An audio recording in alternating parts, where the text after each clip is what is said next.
We have a unique nation, a republic, like no others. And so this must be unique. This will be our nation's capital.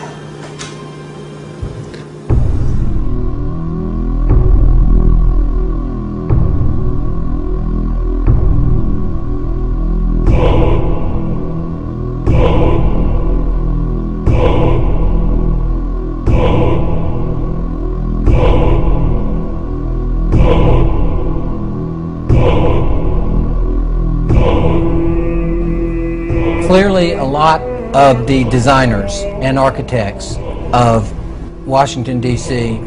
were Masons, starting with George Washington himself, who was a guiding force.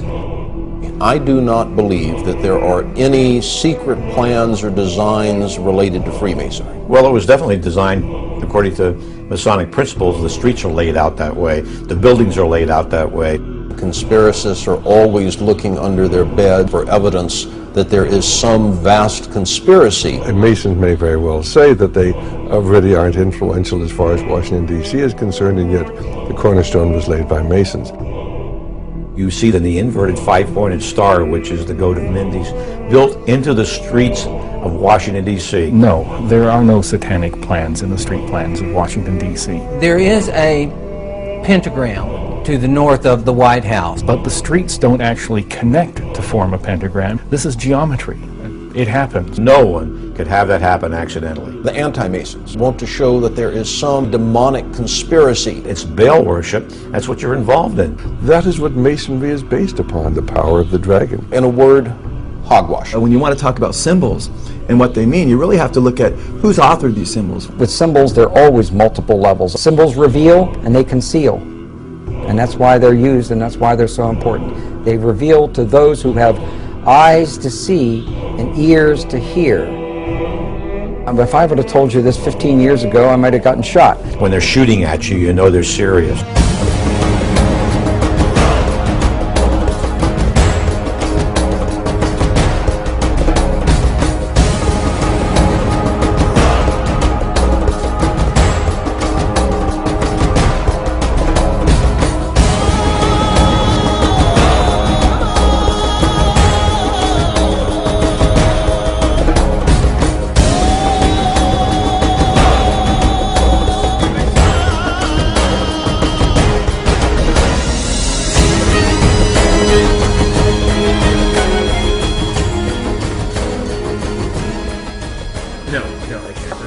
President's house needs to turn 180 degrees. It's just 180 degrees? Absolutely. There's absolutely no way we can compromise. Throw the entire thing out. Happily. Dude, this area I here, beg your this pardon. is not going to work. This is not going to work. Absolutely. You're absolutely right. You have had enough. Goodbye. Thank you.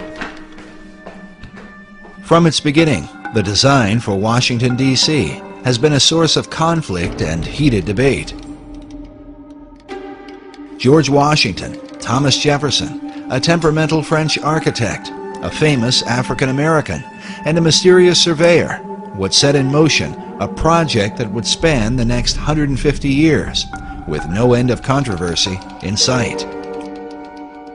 But beyond debates at an internal level, the very layout of the city is continually under suspicion. Arcane symbols and mythological designs, both inside and outside government buildings, have caused many to wonder if the city somehow represents a hidden agenda.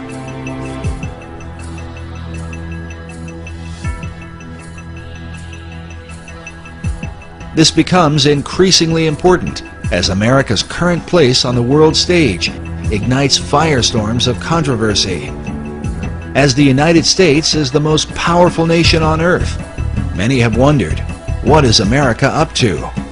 Could the purpose of operations currently carried out by the U.S. government somehow be reflected in the design of its capital city? At the center of controversy are secret societies. Many of America's leaders have belonged to them right from the nation's beginning. Our current president, George W. Bush, has admitted to his membership in the mysterious Skull and Bones Society. You were both in Skull and Bones, the secret society. It's so secret we can't talk about it. What does that mean for America?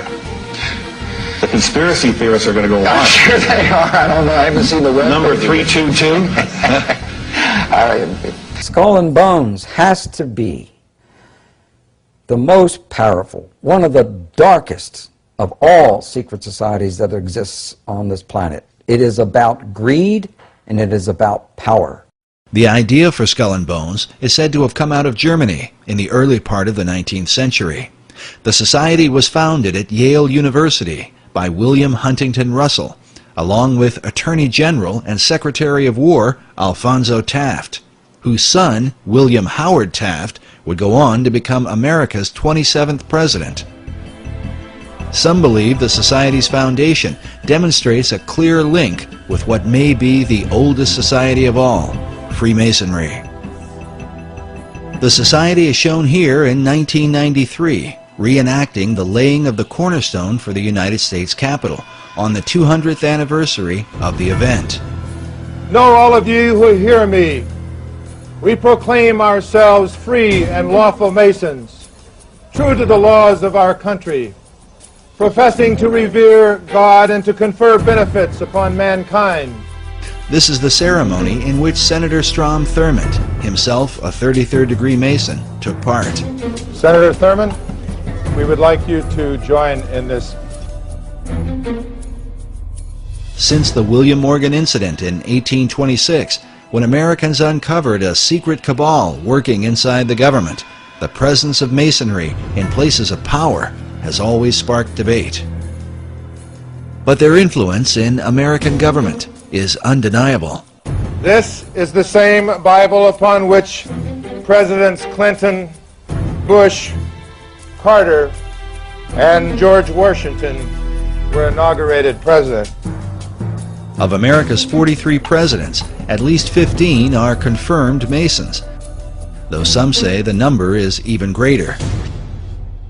In addition to the Capitol, the Freemasons have laid the cornerstone for every major building in Washington, D.C. The cornerstones of the President's House, known to us as the White House, the Washington Monument, the Smithsonian, Independence Hall in Philadelphia, incidentally by past Grand Master Benjamin Franklin, and Constitution Hall stand out among many others as outstanding examples of cornerstones which have been laid Masonically. The cornerstone of the United States Capitol, however, stands out above all buildings erected in the free world as the seat of government for our people. This bronze plaque, located inside the U.S. Capitol, marks the spot where the original cornerstone was laid by George Washington, the first American president and a Freemason. George Washington is probably the most famous Mason in the world. The George Washington Masonic Memorial is entirely dedicated to the idea of Washington as a Freemason. Now, we do know that Washington participated in the laying of the cornerstone of the United States Capitol as a Masonic ceremony, and he wore his regalia as a Master Mason. And he laid the cornerstone and performed the ceremony of laying the cornerstone.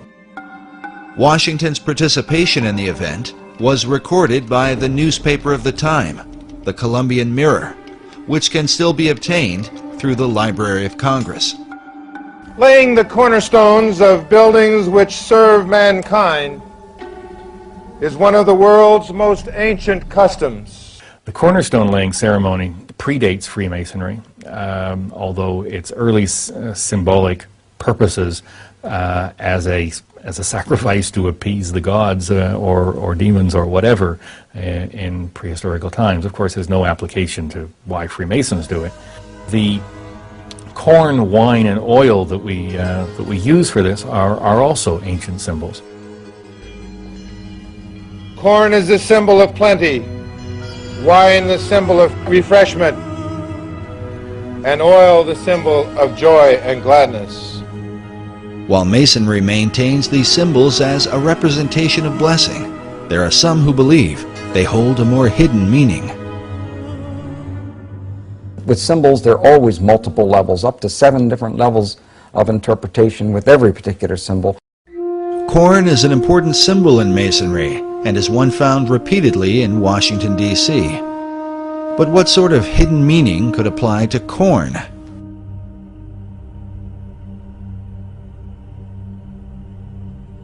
In Hebrew, the word for corn is Dagan, which became the name of a Babylonian god. Some believe the same god was adopted by the Phoenicians under the name Dagon. While Dagon was often worshipped as the fish god, he was also the god of corn. His son was known as Baal, who was often called the son of Dagon or the son of corn. Now, corn, of course, if we're talking about pre-New World times, would be any grain or wheat. To complicate matters further, in the Old Testament, we find the children of Israel offering corn and wine and oil to Yahweh, the God of the Bible. Yet at some point, God's anger was kindled against them for turning the sacrifice into idolatry. In the book of Hosea, God says of Israel, "She did not know that I gave her the corn and wine and oil, which they prepared for Baal." Notice again this Phoenician version of Baal, as a bearded man with strong features. Could Baal have been the model for the bearded male images that appear throughout Washington, D.C.?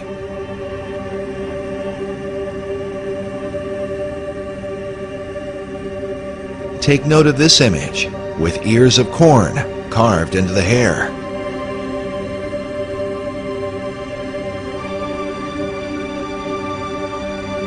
According to legend, Baal was once slain by the god of death and taken into the underworld. But at some point, he was resurrected, or as it is sometimes called, awakened. At Haines Point in Washington, D.C.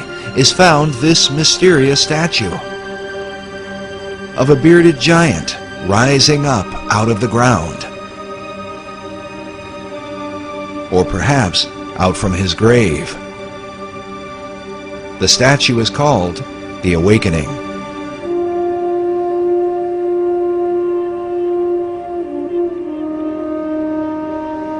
According to the Masonic Encyclopedia, another symbol for resurrection is the Egyptian obelisk, which is the shape of the Washington Monument.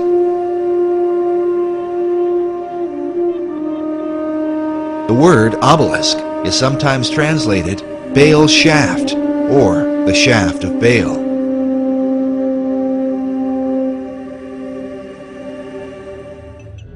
As a result, critics of Masonry argue that Baal, not Yahweh, is the real God to whom Masons perform their ceremony.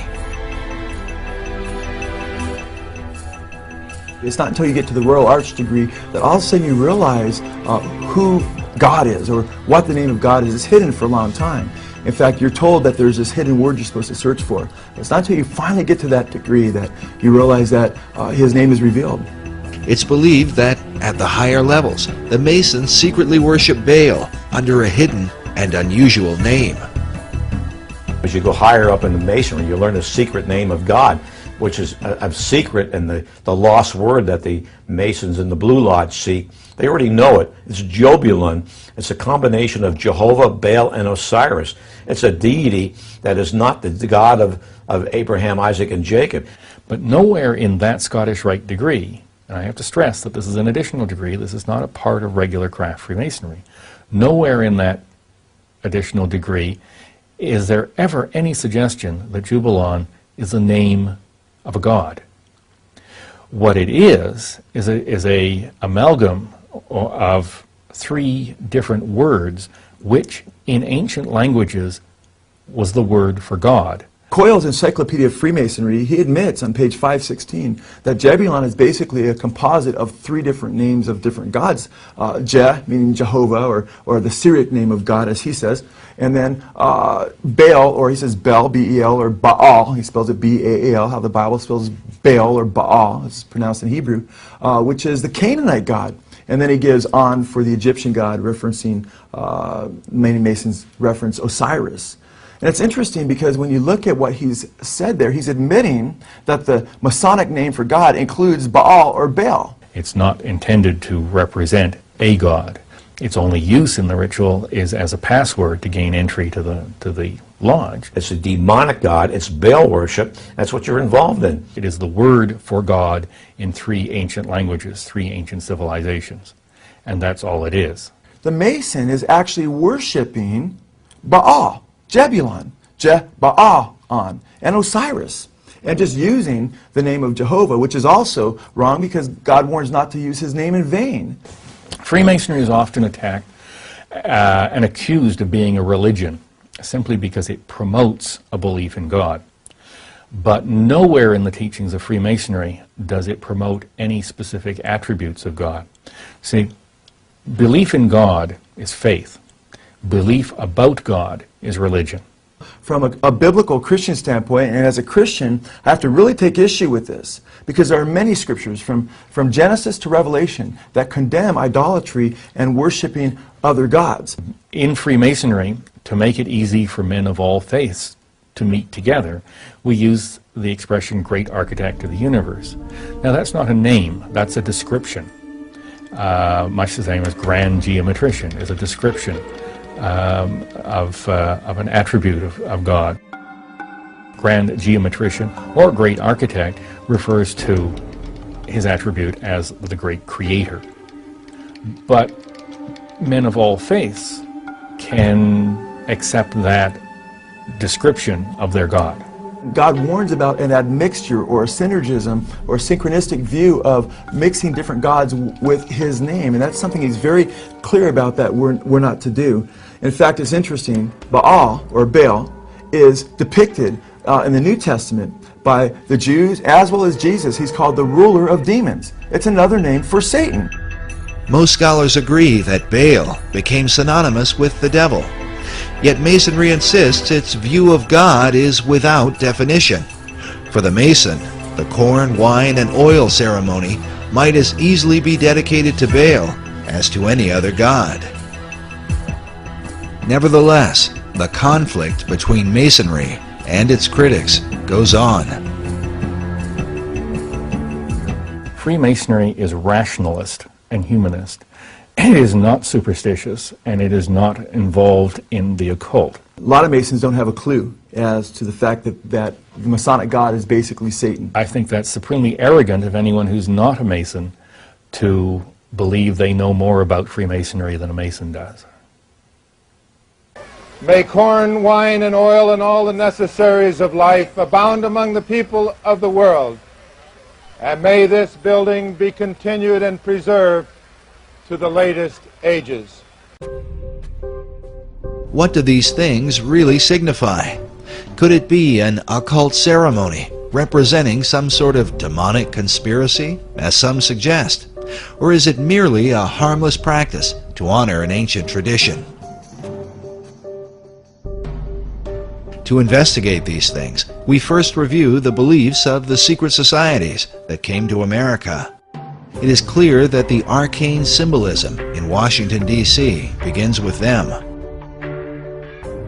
When you want to talk about symbols and what they mean, you really have to look at who's authored these symbols, what was their intentions. Well, I think it's obvious that anybody who has the eyes to see can see that Washington, D.C., and indeed many other state capitals are festooned with occult symbols. Because these symbols come from the esoteric realm, it is important to define them according to the thinking of occult philosophers. Symbols reveal and they conceal, and that's why they're used and that's why they're so important. They reveal to those who have eyes to see and ears to hear, and they conceal from those who do not have the eyes to see or ears to hear. In the book, Masonic and Occult Symbols Illustrated, we find this quote from Masonic author Charles G. Berger, who says that symbols came to have two meanings, the esoteric and the exoteric. The esoteric meaning was the true or original meaning, understood only by a few and closely guarded by them. The exoteric meaning was the invented or modified explanation intended for the many. This practice dates back to ancient Egypt and is explained by Dr. Robert Hieronymus, a member of a secret society called Co-Masonry, and author of the book Founding Fathers, Secret Societies. As with all secret societies, you have levels, and if you're on the lower levels, you don't even know they're upper levels. They don't even tell you. You bump into it by accident, or someone comes along. Now, in Scottish Rite, that's something different, because they know that there's a... But before then, and basically secret societies, such as, let's go to ancient Egypt. To the ancient Egyptians, the priest would tell the serfs, the guys that tilled the land, they would say, the sun is God, okay? And so they accepted that very low-level interpretation, all physical. That's not what the priest believed. What the priest believed, there was a second level. The priest believed that, nope, the physical sun is not the supreme being. It's the spirit which flows through the physical sun that is the supreme deity. However, there was another level, and the priests didn't even know it. It's those that were involved and elevated to if I would have told you this 15 years ago, I might have gotten shot. But this is now, I'm so glad now that this is easy to talk about. The third level, which is a higher level of understanding, said, nope, it's not, that's not the sun. The sun is not the supreme deity. Nope, yes, spiritual energies come through the sun. That's not what we're talking about. What we're talking about is the star Sirius. The dog star. The dog star, because the dog star was everything to the ancient Egyptians.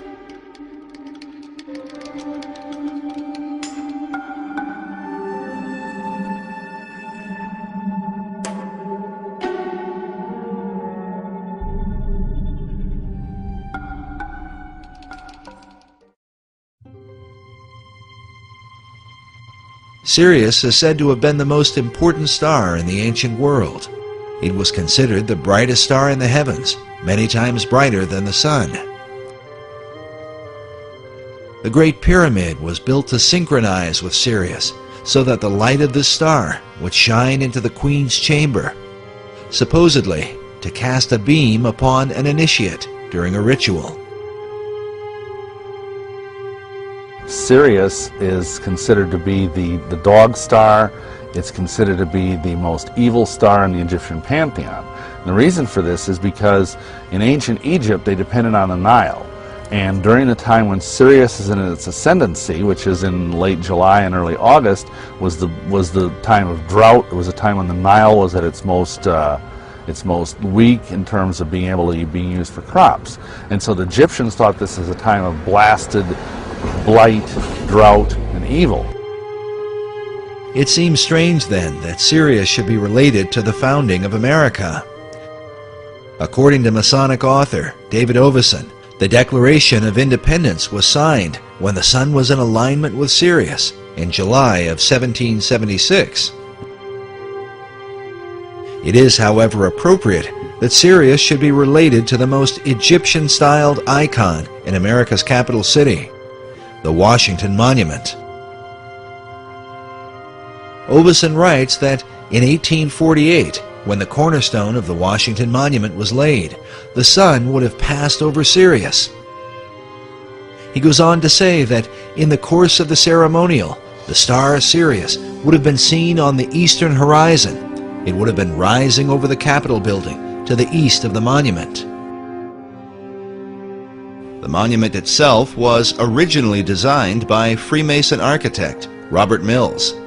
Mills was trained by two fellow Masons, James Hoban, who designed the White House, and Benjamin Latrobe, who designed the U.S. Capitol.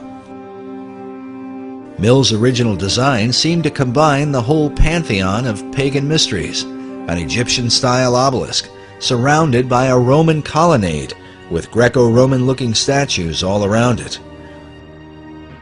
According to the original plan, the monument should have been built directly south of the White House. But as with every plan, things change.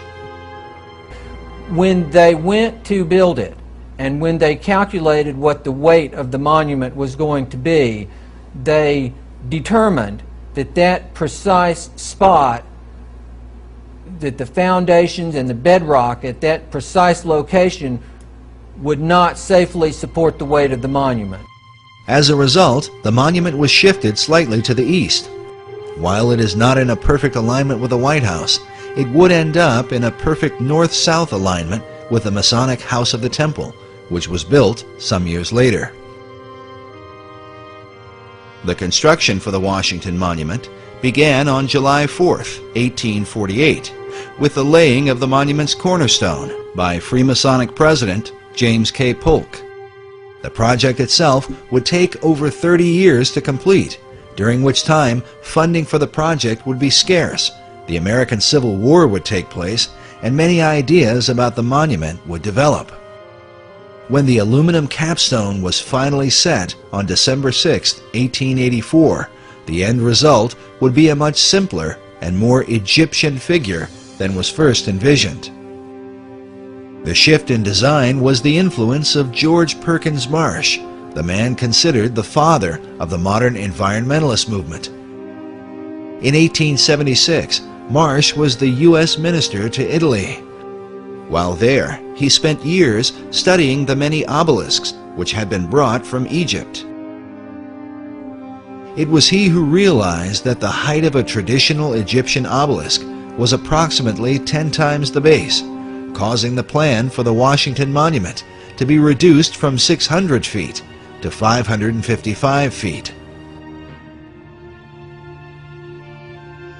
As for the colonnade and statues planned by Mills, Marsh wrote, "Throw out all the gingerbread of the Mills design and keep only the obelisk."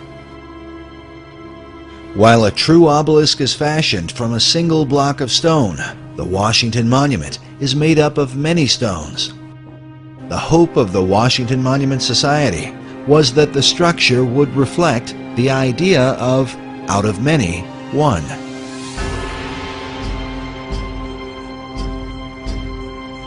Meanwhile, the pyramidion at the top is made up of 13 levels, just like that of the pyramid on the Great Seal of the dollar bill.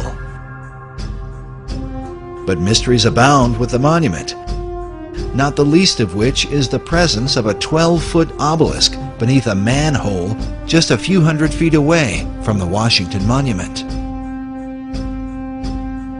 It appears to be a miniature replica of the monument itself, but as to why it is there, no one seems to know. Yet like the pyramid on the US dollar, this obelisk is missing a capstone.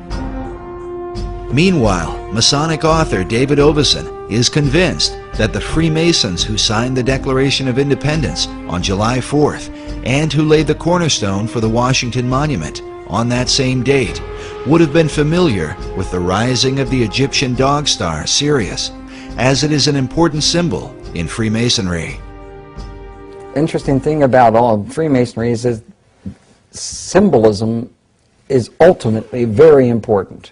They don't put a lodge in the east because it's a nice place and it looks good. They put it in the east. The masters have put it in the east because it's the rising sun. It's the rising sun. You're catching the energies of the light. As Dr. Hieronymus revealed earlier, the real light shining in the east for the Egyptians was not merely the sun, but the light of the dog star, Sirius, which some believe holds a more sinister implication.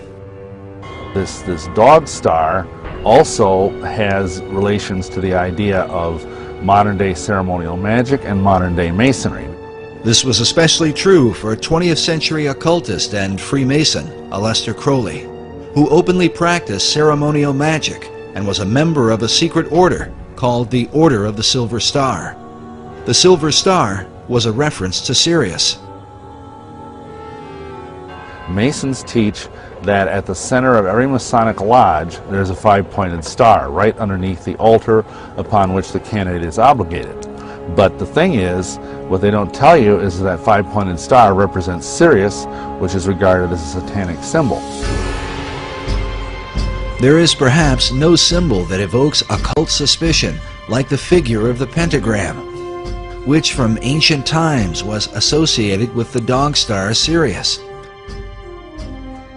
Masonic philosopher Albert Pike wrote that Sirius still glitters in our lodges as the blazing star. The blazing star is an ancient Gnostic term for Sirius, and as shown here, is symbolized in Freemasonry by the five-pointed star or pentagram. According to Pike, this symbol in Masonry dates back to the pentalpha of the Greek philosopher Pythagoras. The pentalpha gets its name for the 5 alphas or Greek letter A's which make up its composition. Typically in Freemasonry, you see the five-pointed star with the nose point down. Now, there's even a division in Masonry which considers this the evil side of Freemasonry as opposed to the non-evil side. For example, Freemasonic lodges in New York do not use the nose side down star. They turn it around so the nose is pointing up, and they consider that a good variety of Freemasonry. Here is an upright Masonic star, which is another type of the blazing star mentioned earlier. Some believe this representation of Sirius may be the origin of the five-pointed stars which adorn the American flag, as well as the stars that adorn the Statue of Freedom on top of the U.S. Capitol. Incredibly, these same five-pointed stars were carved by Freemasons into the ceiling of Rosslyn Chapel in Scotland more than 500 years ago. Because Sirius is said to arise in the east, it also became known as the Eastern Star. To the Egyptians, Sirius was identified with the dog god Anubis, which is where the name Dog Star comes from. Anubis was said to have guarded the gates of death and was the protector of mysteries. Meanwhile, the Romans recognized Sirius as Janitor Letheus, or the Keeper of Hell. These dark associations may be the reason for the sometimes grim view of Sirius and the five-pointed star that represents it.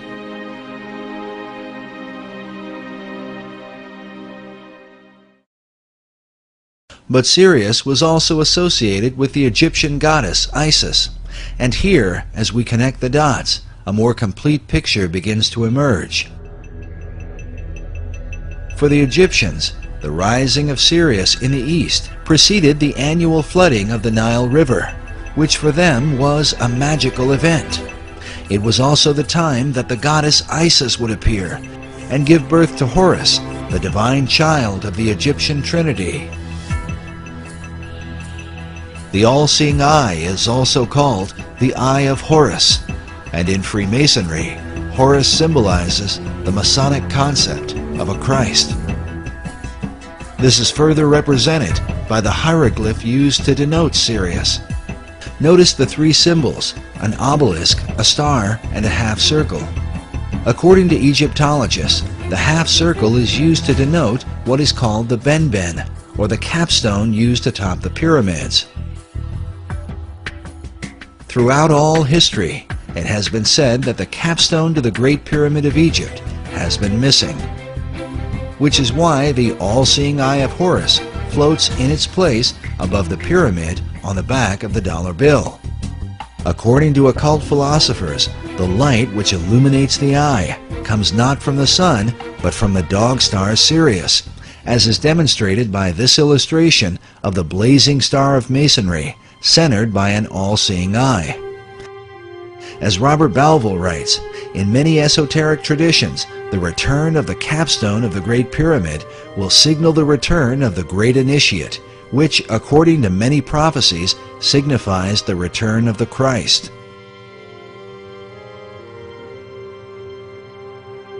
Albert Pike describes the Masonic Trinity as expressed through Sirius and the symbols that are seen in most all Masonic halls. Notice this image with the sun on one side and the moon on the other, while the all-seeing eye sits in between with light blazing behind it. Pike writes that the sun and moon represent the two grand principles, the male and the female.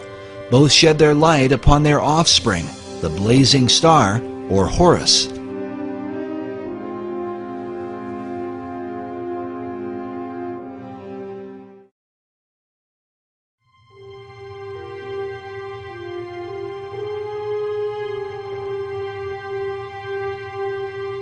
These philosophies have been known and practiced by secret societies for many centuries.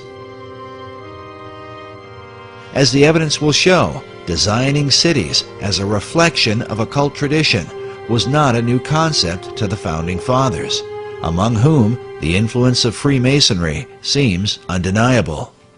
In fact, the 110th Congress of the United States on January 5, 2007 passed House Resolution number 33 to honor the Freemasons for their contribution throughout America's history. The number 33 is well known as the honorary degree of Scottish Rite Masonry. The House resolution read in part that the Founding Fathers of this great nation and signers of the Constitution, most of whom were Freemasons. The Masons felt in the United States that they were forming a Masonic republic. The concept of a republic dates back to the Greek philosopher Plato. Plato's Republic. That's a utopian theme, and that whole thing runs through our philosophy and thinking among the humanists to this day. They still think they would like to introduce Plato's Republic. Think about it. Every socialist country that's gone socialist have always called themselves a republic for that very reason. It was Plato who likewise set down the earliest known record of ancient Atlantis.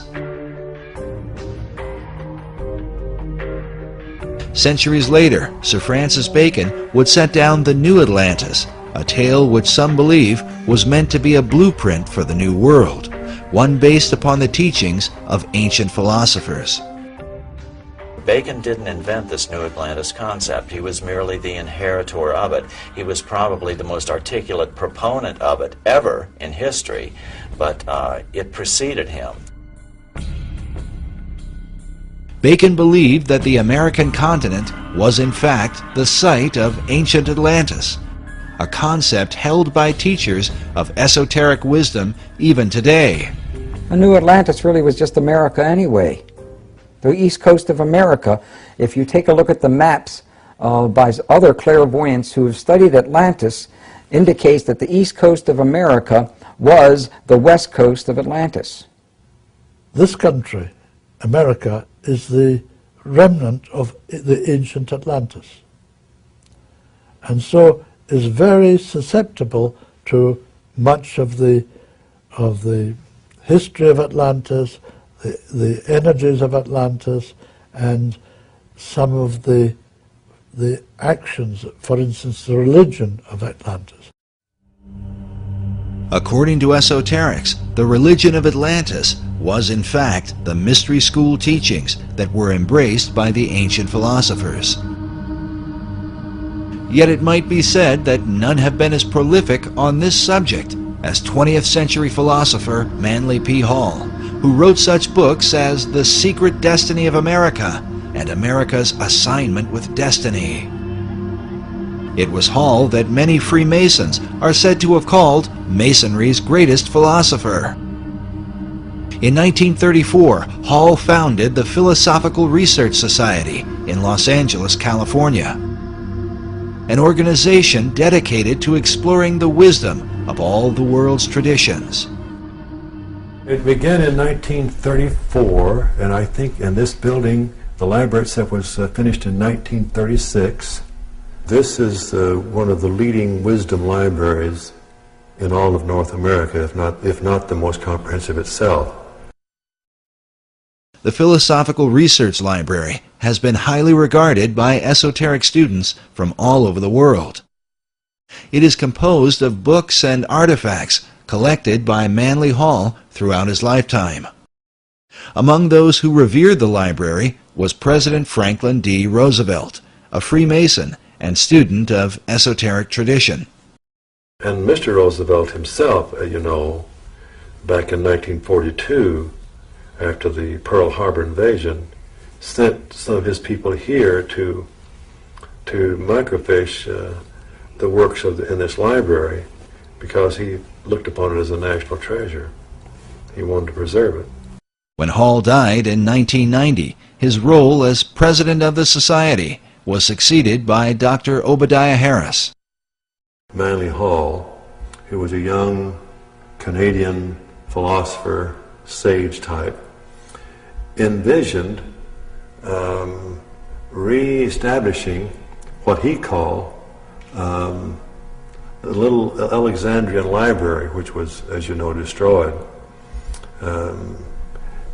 He was very fortunate in that as he was giving a talk, he was still in his early 20s, a baroness, oil baroness from Ventura, who owned most of the oil wells in Ventura County, told him that she was going to take care of him for the rest of his life, that no matter what he needed, let her know that she would see that he got it.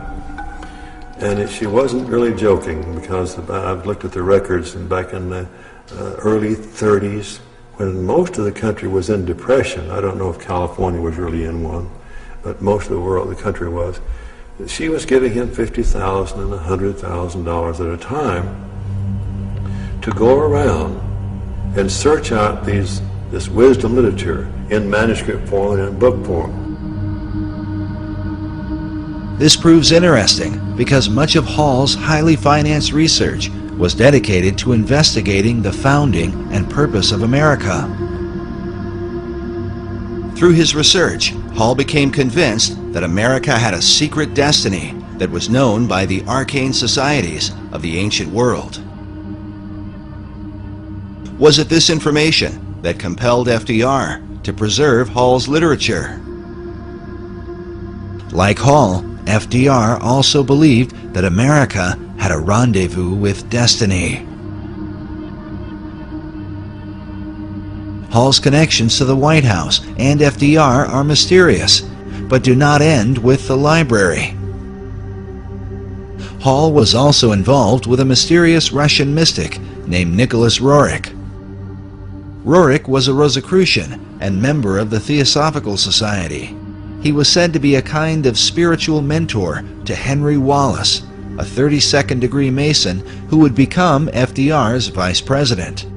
It was Roerich's influence that inspired Wallace and ultimately FDR to place the Great Seal of the United States on the back of the dollar bill, with the words Novus Ordo Seclorum, the new order of the ages. Dr. Harris, will you tell us about this statue here? Oh well, this would be a very favorite thing to Manning Hall. This is Nicholas Roerich. Today, a statuette of Nicholas Roerich can be found at the PRS Library. Well, actually, he lived even in the 20th century up until that. What impact could the beliefs of men like Roerich and Manly P. Hall have had on the highest levels of America's government? They jumped a few decades from the New Deal, because the Novus Ordo Seclorum can be translated to the New Deal in English as easily and readily as to the New Order or the New World Order. I truly believe FDR believed he was creating a New World Order out of the Depression, and that he had with him and had, encircled himself by people who would facilitate that dream. These visions of New World Order or New World, the world of democracy, that's a part of the very soul that gave birth to this country. As the United States was born, the design for its capital city would begin under the leadership of President George Washington, who was himself a master mason. 150 years later, the fulfillment of its major construction, with such buildings as the Jefferson Memorial, the National Archives, and the Pentagon, would be completed under the leadership of another Masonic president, Franklin Delano Roosevelt. But was the city erected to represent the country's concept of liberty, or to reflect an ancient belief in America's destiny? According to Hall, Freemasonry plays a pivotal role in bringing forth this ancient plan. Manly P. Hall was a Freemason, wasn't he? Right, he was a 33rd degree Mason. He was really important as far as trying to figure out what the goals of Freemasonry are in this age. He gives you hints, just incredibly important hints at what they're all about at the root level, what it is they're really striving for, what is their core inner doctrine, which they really don't like much revealing to the rest of the world. According to Hall, one of the chief secrets of Masonry, handed down through the centuries, was the concept of democracy, which was said to be a threat to the kings and monarchs of the ancient world, who ruled by divine right. Yes, it had to be secret because the idea of democracy was worse than heresy. It was treason. Nevertheless, these societies were determined to bring forth their great plan, no matter what the cost.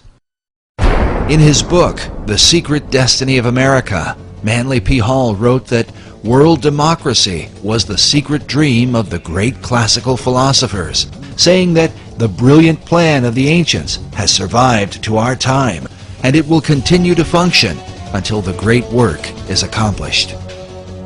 Many researchers believe this great work is the secret behind the wars and rumors of war America has been involved in through the 20th century, right up to the present day. Could this plan of the ancients to establish a world democracy be the real hidden agenda of secret societies? And was this ancient plan echoed in the 2005 inaugural address given by President Bush? When our founders declared a new order of the ages, they were acting on an ancient hope that is meant to be fulfilled. The occult is working at the highest levels of our society, using the military and financial power of the United States to bring about this one world state. And the President has spoken openly about it, how the purpose of the United States is to bring democracy to the nations of the world. Where did this become the function of our nation, to bring democracy to the world? You only need to read the writings of Manly P. Hall, where he tells you that for 3,000 years, secret societies have been working to bring democracy to the world. You read President Bush's speech, before the Association on Democracy, the National Association on Democracy. He tells you for 2,500 years, people have been working to bring democracy to the world. Yet the ancient philosophers recognized that a true democracy could only be achieved by a society of perfected men. The perfected men would be comfortable in a true democracy. And probably a true democracy cannot emerge until there is enough of such human beings in the world that can take over the government of man.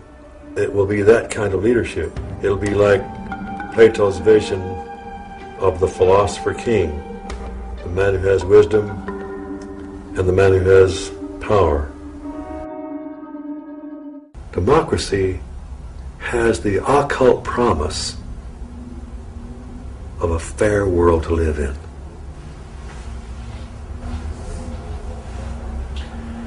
Now, you mentioned the occult promise. How would you define a term like that for an audience who's... Well, probably define that term by saying that promise is explain the word occult. Well, it's obscure. It's hidden, not visible to the normal eye. So an occult promise is something that is inherent, but only visible to those who have that inner vision.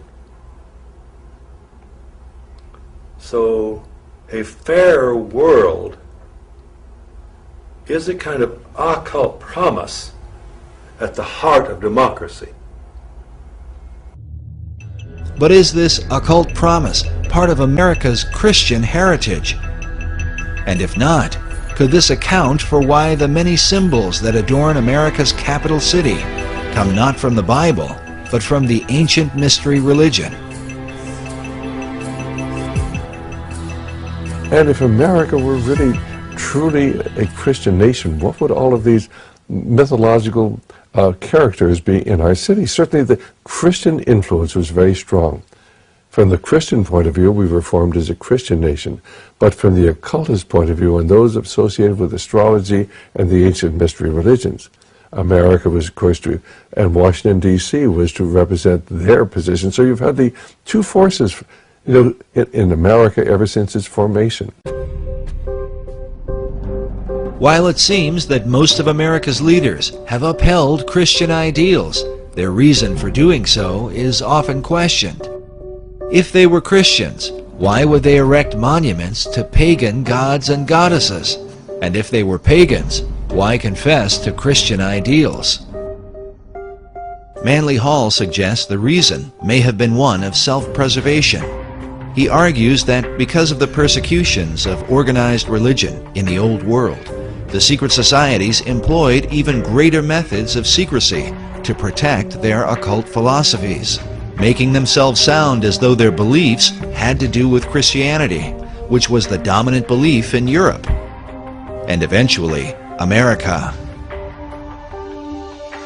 He says the pagan intellectuals reclothed their original ideas in a garment of Christian phraseology, but bestowed the keys of the symbolism only upon those duly initiated and bound to secrecy.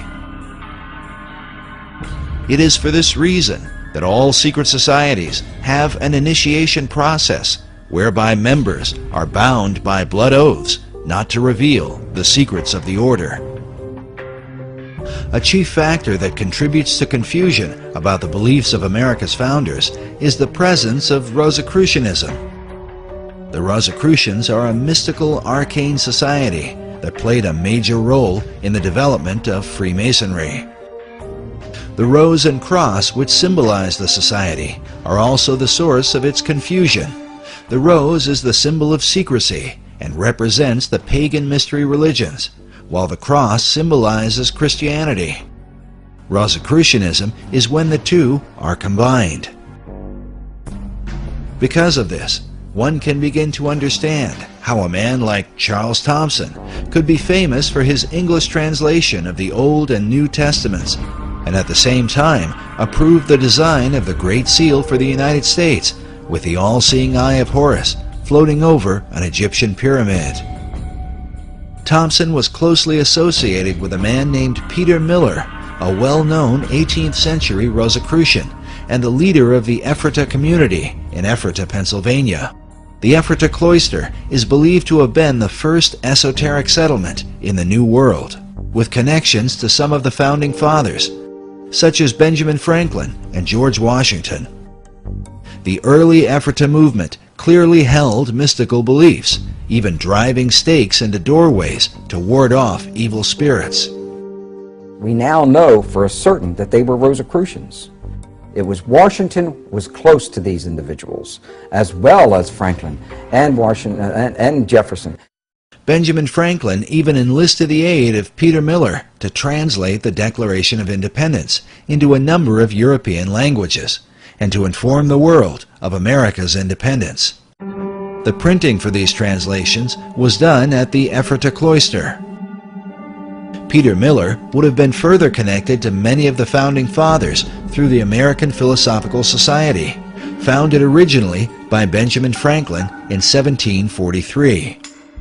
The Society's members included such prominent figures as Thomas Paine, Alexander Hamilton, Thomas Jefferson, the Marquis de Lafayette, George Washington, Charles Thomson, and of course, Peter Miller. Later members would also include such names as Charles Darwin and Thomas Edison. Franklin Society is thought to be directly related to the earlier concepts set forth by Sir Francis Bacon. According to Michael Howard in his book, The Occult Conspiracy, Franklin's American Philosophical Society was operated in the same tradition as the Royal Society in England, which was based on Sir Francis Bacon's Rosicrucian concept of the Invisible College. In the history of the Royal Society, they refer to the beginnings of the Royal Society came from a group of people who called themselves the Invisible College. The Royal Society was brought in after Bacon's day. In fact, Bacon had been dead, I think, about 50 or 60 years, and the Royal Society was then brought in. How it happened, I believe, was Well, in fact, it's documented so solidly that you can buy, there's a book written by Thomas Spratt, who was the first president of the Royal Society, so this goes back to the early 1700s, and he wrote a history on it. And he acknowledged there that Francis Bacon was the originator of the idea. The purpose of the Royal Society of London was to further Bacon's advancement of learning through scientific investigation. It is without question, however, that some of their work led to the metaphysical and the occult. And then we find that the Rosicrucians called themselves the Invisible Brotherhood, and the College of Rosicrucians was therefore, what was called by them, the Invisible College. A Rosicrucian influence can be clearly seen in some of America's symbols. For example, this image of a pelican feeding her young appears in Manly Hall's Secret Teachings of All Ages and is very common to Rosicrucianism and Freemasonry. Now notice the Great Seal for the state of Louisiana. This particular replica is found inside the inner corridors of the U.S. Capitol. The Temple Church in London is a well-known Knight Templar church. Here we can see that the Golden Rosy Cross can be traced back to the mysterious knights. Now, notice the art surrounding the shrine. How a series of squares are shown with red and golden roses in the midst. The shrine opposite has a variation of the same design. Now consider this same pattern as it appears throughout the interior of the state capitol.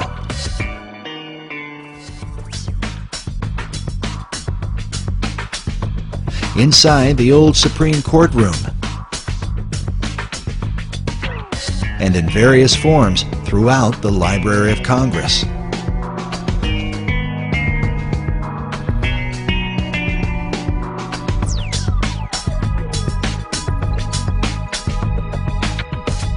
Sir Francis Bacon became the chief of the Rosicrucians in England.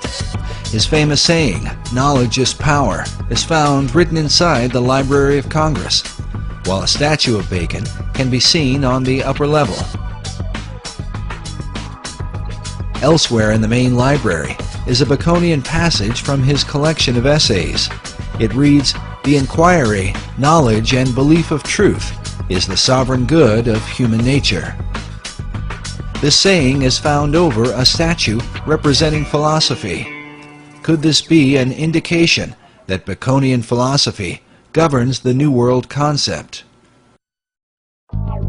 Bacon took his inspiration from the goddess Pallas Athena, known for her helmet of invisibility.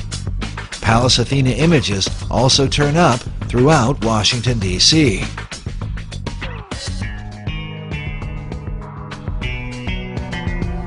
The Virginia State Seal bears the image of Athena, with her foot upon a fallen king whose crown is cast aside.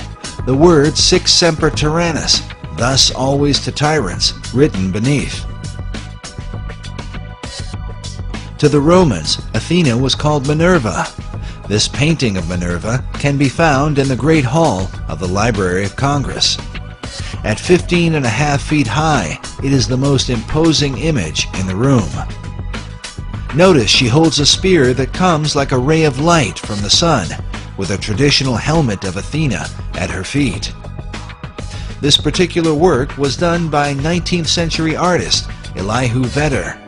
Vedder was known as a symbolist painter whose style was part of a movement that can be traced to France during the 19th century and an art house called the Salon de la Rose Croix. Yes, they were a group of Rosicrucian artists known for promoting symbolic and often bizarre imagery, some of which, like the image of this satyr, seems to be repeated inside the Library of Congress.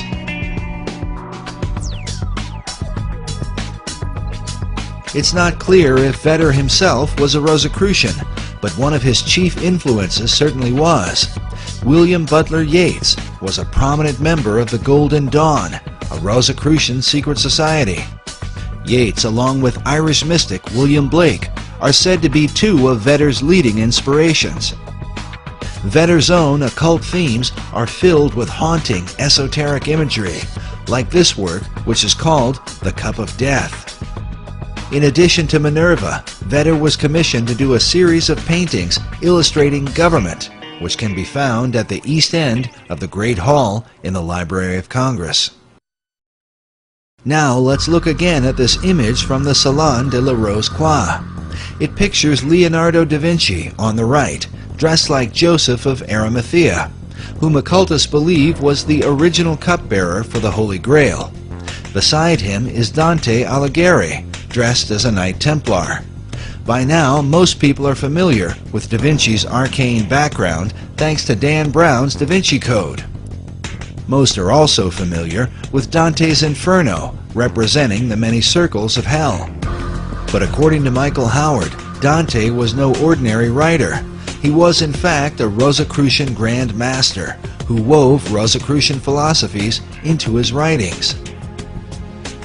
Masonic philosopher Albert Pike wrote that it was Dante who first publicly expounded the symbol of the Rose Cross. Something partly seen in William Blake's sketch of Dante's Paradise, with a cross in the center. But now look at this drawing done by famed artist Gustave Doré.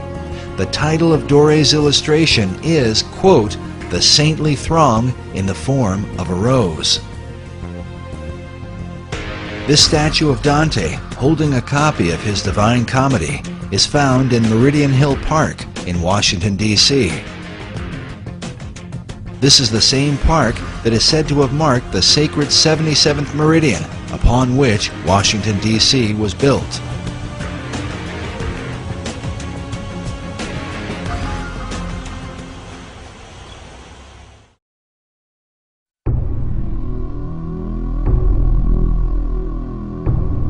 But one final Rosicrucian emblem in the Library of Congress is worth noting.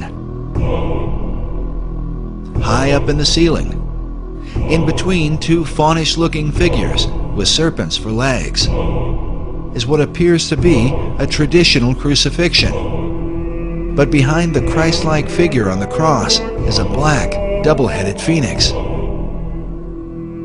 The words in Latin that encircle the image come from Psalm 17:8, a psalm that is often employed in Rosicrucian writings. It reads, "Under the shadow of thy wings, protect us." The question is, whose wings are providing the protection?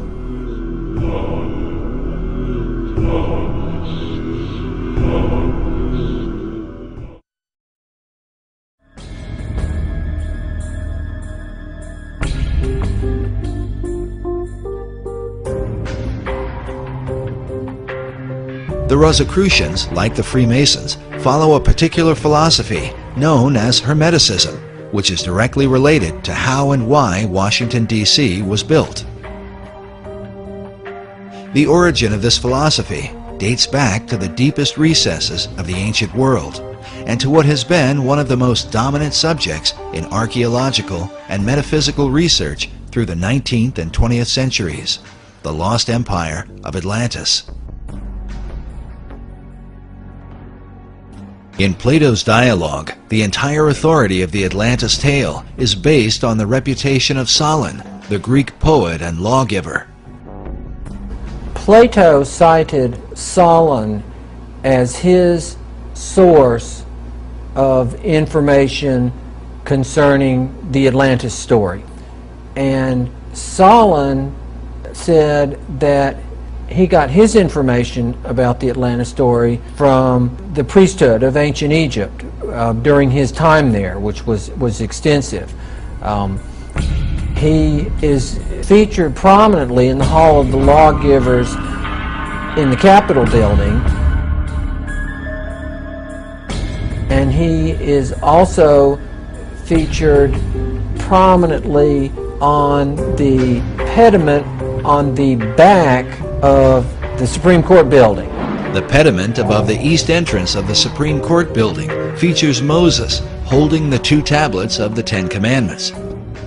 To his right is Confucius, the ancient Chinese philosopher, while on his left is the Athenian lawgiver, Solon.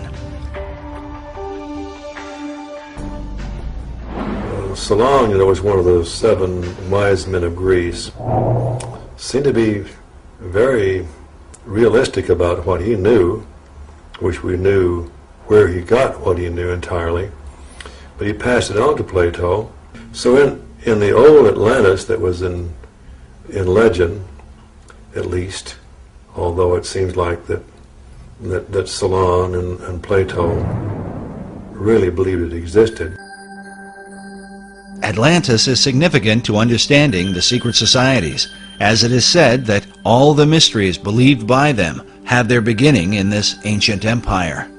Well, it's this concept that there is ancient, mysterious, magical knowledge, which we initiates only can provide to you, and goes back to the time of Atlantis.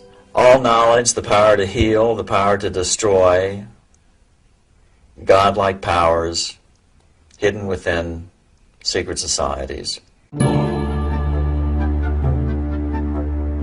The ancient mystery religion is said to have been carried in secret to preserve the teachings through the Dark Ages. It's believed the mysteries were adopted by the Knights Templar, who brought them back to Europe when they returned from the Crusades. Templars came over to the Holy Land, and this is where the Templars got a lot of their kind of outre heretical ideas that later on got them in a lot of trouble. In England, the mysteries were adopted by men like Dr. John Dee, and later by Sir Francis Bacon. When Bacon sent his secret societies to the New World, the mysteries came with them. In short, the ancient mysteries represent the pagan beliefs of Rome, Greece, Babylon, and Egypt. And before that, it's said to Enoch, who was the great initiate and king of Atlantis. And it said all the teachings come from Enoch. Enoch is mentioned in the book of Genesis, where it says that Enoch walked with God, and he was not, for God took him. The biblical Enoch was then adopted by the ancient occult philosophers, who transformed him into a synthesis of various pagan gods and wise men. According to Masonic historians, Enoch was later known as Hermes to the Greeks and Mercury to the Romans.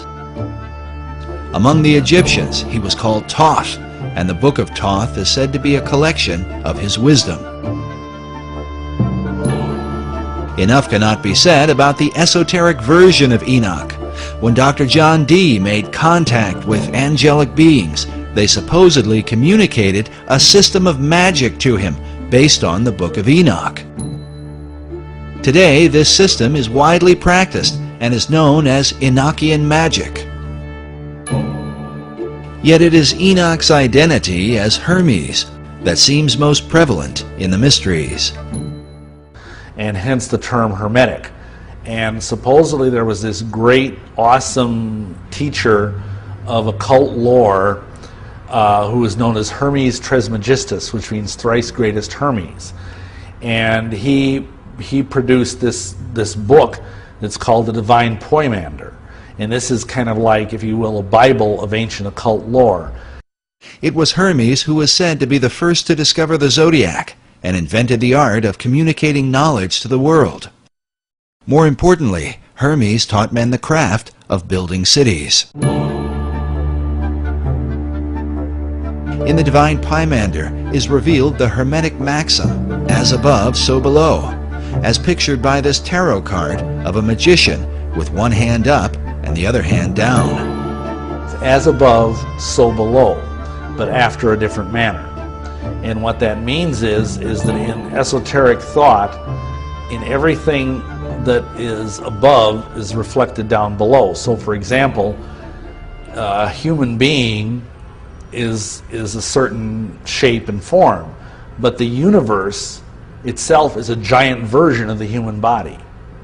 And that everything that is down here has a supernal, macrocosmic, if you will, origin. And that's one of the essential concepts in the occult. As above, so below is repeatedly symbolized in esoteric art and a variety of symbols. the most basic of which is a triangle pointing upward or above.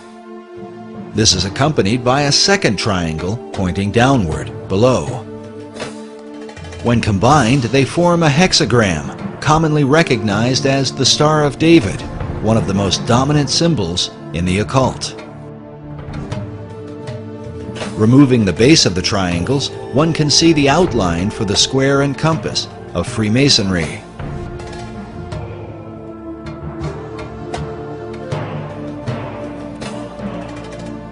This next image shows what Manly Hall called the God of Reflections. He is called the Ancient One, perched over a pool of water that reflects his image. Notice also how the placement of his arms and the crown upon his head form two triangles like a Star of David, while on his chest is a Maltese cross positioned upward and then reflected again down below. Esoterics believe this same principle of reflection can be found in nature, with bodies of water providing a mirror as a picture of the Hermetic maxim. With this in mind, consider the placement of the reflecting pools in our nation's capital. Before the Washington Monument, the U.S. Capitol, the Lincoln Memorial, and the Supreme Court.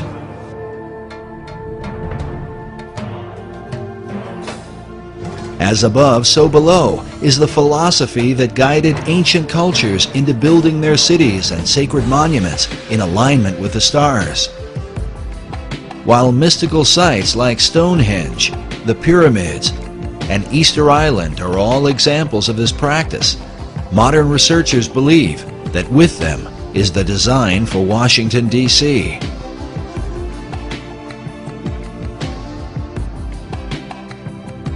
As above, so below. All those individuals that were involved in any type of architecture to the ancients, that philosophy, that dictum, especially in Freemasonry, was as above, so below. What you have in the heavens should reflect, at a certain period of time, that which is on the earth. So Washington, D.C., in my opinion, has some very strong, powerful spiritual energies because of the lining up of these buildings to various stars. These spiritual energies are referred to by Masonic author David Oveson. He writes that in the years following the American Revolution, the Masonic fraternities held ceremonial layings for government buildings. Such buildings were aligned with the stars and with the spiritual beings who ruled the stars. The debates over the design for Washington, D.C. usually begin with the designers themselves. Were these the sort of men to employ esoteric philosophy into the building of America's capital city? There's a distinction we have to make between the street plan of Washington, D.C. and the architecture that adorns it. We know the names of the four major people that laid out the street plan and the variations that happen in those street plans. And then there are any number of architects that worked on the various buildings that went up over the years. Nevertheless, at every major level, the influence of Freemasonry is said to have played a pivotal role. So much so that many researchers claim to see a Masonic square and compass in the street design itself. Clearly, a lot of the designers and architects of Washington, D.C. were Masons, starting with George Washington himself, who was a high-ranking Mason and who was a leading force and a guiding force for both the location of the city and the layout of the city. Washington's authority as the father of a new nation would set the course for America's capital city, beginning with its designer.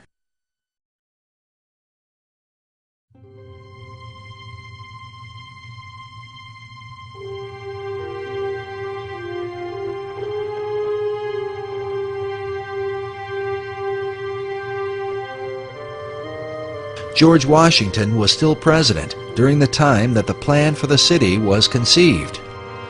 Washington had commissioned Major Pierre Charles L'Enfant to work out the initial street design. L'Enfant had come from France with the Marquis de Lafayette and served with Washington during the Revolutionary War as one of his officers. He was known as a temperamental Frenchman, sometimes difficult, if not impossible, to work with. He, as I understand it, felt very strongly about the plan that he developed for the street layout of the city. So much so that when minor changes were suggested, he became irate. Oh, absolutely not. No changes. No changes.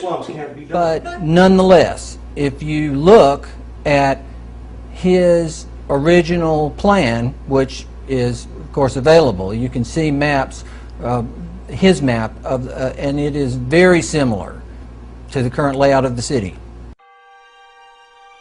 L'Enfant insisted his original design be followed to the letter, something that would later lead to his dismissal from the project.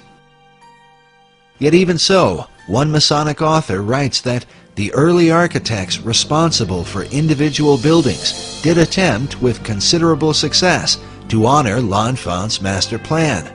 He goes on to call it an arcane schema to be established with the aid of interested Masons.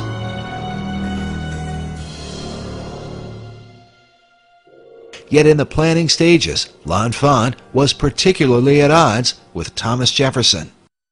These guys had a terrible, they just did not get along. Jefferson, of course, was a very important part of the designing of Washington, D.C. Jefferson himself, along with Benjamin Franklin, was said to be deeply involved in astronomy. Jefferson spent 5 years as the American ambassador to France. When he returned, he brought with him the influence of European architecture. Along with Washington, Jefferson, and L'Enfant was Andrew Ellicott, the surveyor for the city, and Benjamin Banneker, his assistant. Banneker has been called the man who loved the stars. He was a free-born African-American who published a famous almanac on astronomy. His influence on the design of Washington, D.C. has been greatly disputed. Some believe that when Pierre L'Enfant was fired from the project, he took his designs with him. Good day, sir. L'Enfant. And that Benjamin Banneker was able to recreate the plan from his photographic memory later on. Others argue that copies of L'Enfant's design were still available, and that the unfinished elements were then added by the surveyor, Andrew Ellicott, a little-known figure who some believe was a Freemason. While mysteries abound about the specifics, one thing all of the designers and surveyors seemed to have in common was an interest in the esoteric elements that would compose Washington, D.C. Ultimately, when the final design was presented, George Washington chose to call it the L'Enfant Plan. Perhaps the most influential researcher into the L'Enfant Plan and the mysterious, arcane elements of Washington, D.C. has been David Oveson, who wrote the book, The Secret Architecture of Our Nation's Capital. In his book, Oveson argues that the real mystery of Washington, D.C. is to be found in Federal Triangle. What Oveson felt was that Federal Triangle was basically reflected from the stars. Oveson's research, more than any other, confirms the idea that Washington, D.C. was built according to Hermetic principles, as above, so below. It was laid out to reflect what was going on in the stars, where you had a right-angled triangle surrounding the constellation of Virgo. The right-angled triangle surrounding Virgo is partly reflected in the layout of Federal Triangle and symbolizes the Pythagorean theorem. The theorem simply states that the base of a right triangle squared and the perpendicular side of a right triangle squared are equal to the third side, known as the hypotenuse. This theorem is said to be of unique and mysterious importance in Freemasonry. It's interesting that in the third degree of Masonry, the Master Mason candidate is given several lectures. And one of the lectures he is told to meditate upon the 47th problem of Euclid, which is also the 47th theorem of Pythagoras. And it's also known as the Pythagorean theorem, which is the sum of the square of the hypotenuse is equal to the sum of the square of the other two sides in a right triangle. And of course everybody goes, huh? You know, what's that got to do with anything? But it sounds really impressive. And of course it's never explained. You have to go and look it up. You have to take the initiative and go into a Masonic library or a Scottish Rite library. Fortunately, there was a huge one in Milwaukee where I lived. And then you learn what they're being told. What they're being told is that, again, symbols have different levels of meaning. And, for example, the upright part of a right triangle symbolizes Baal. The horizontal part of the right triangle symbolizes the female, who is, of course, prostrate and passive. And the hypotenuse, which connects the two, that symbolizes the divine child that the Baal and the goddess create. Baal and Astarte, Isis and Osiris, pick the name, they're all the same thing. They're trying to evoke the trinity, the pagan trinity of Baal, or Osiris, and Isis, and Horus.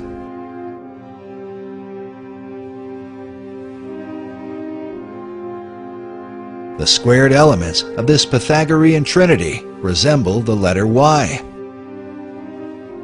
In his book, David Oveson suggests that Washington, D.C. was intentionally placed at the split of the Potomac and Eastern rivers to symbolize this Pythagorean Y.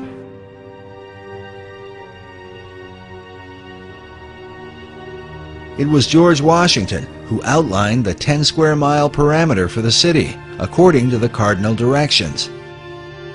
But Oveson's principal theory is that in L'Enfant's original plan, the White House, Washington Monument, and Capitol Building were designed in a right triangle, according to a star pattern above, where 3 stars surround the constellation Virgo, forming a stellar triangle. According to Oveson, the Federal Triangle actually exists within this greater triangle, but with the same purpose.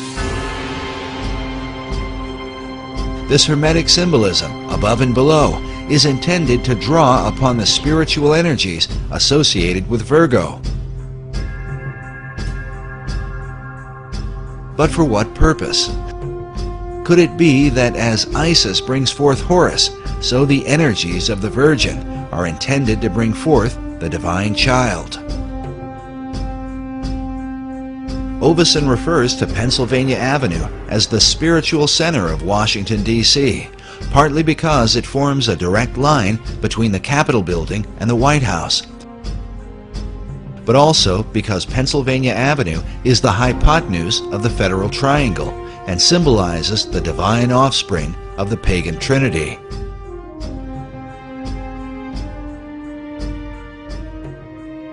The divine child is supposed to be the, for lack of a better word, the New Age Messiah.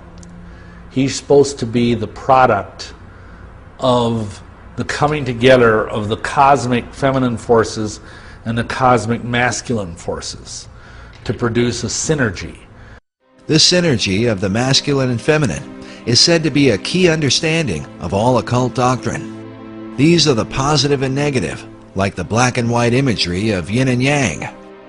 Sir Francis Bacon held to these ideas through the gods Apollo and Athena. Bacon took his mystical views from the teachings of Kabbalah. You know, in Kabbalah, it's taught that a man and a woman is a complete vessel, and that's the only way for the holy light to be held entirely. This concept of completion is further defined by the esoteric concept of alchemy. In Arabic, the term for chemistry is alchemia, in the European languages, that becomes alchemy. But it's an Arabic term that simply means the chemistry. The chemia, chemistry. Alchemy is like divine chemistry. You could use that as a term.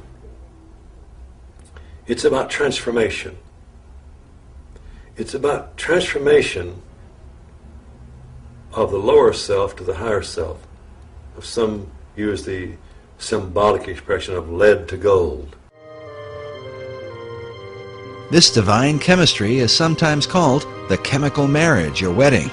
In the 17th century, the Rosicrucian order put forth a document called The Chemical Wedding of Christian Rosenkreuz. A Rosicrucian website explains the purpose of the tale, saying that alchemy is based on the view that man, as a result of the loss of his original Adamic state, is divided within himself. He regains his integral nature only when the two powers are again reconciled with one another. And so, just as there was an Adam and Eve, there's a husband and a wife, there's a man and a woman, because it's two different qualities, positive and negative, and together they make the whole.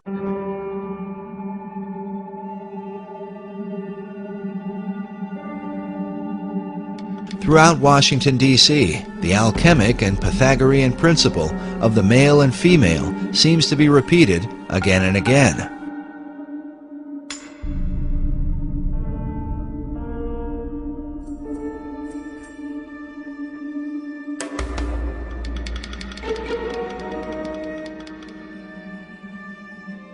Notice here the James Buchanan Monument, with a male figure to one side and a female to the other, while President Buchanan, who also happened to be a Freemason, is placed in between them, where the perfected man would be.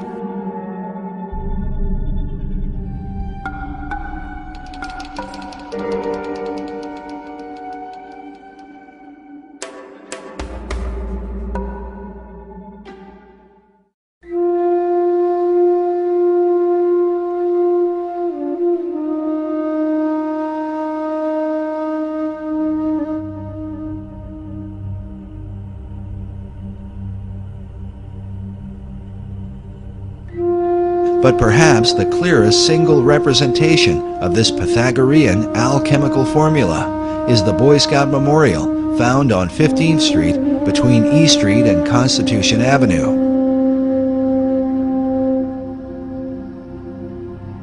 The Boy Scouts of America were founded by a Freemason named Daniel Carter Beard. And so it seems only fitting that the Boy Scout Memorial would be a kind of American Trinity, where the Boy Scout himself stands in the place of the divine offspring.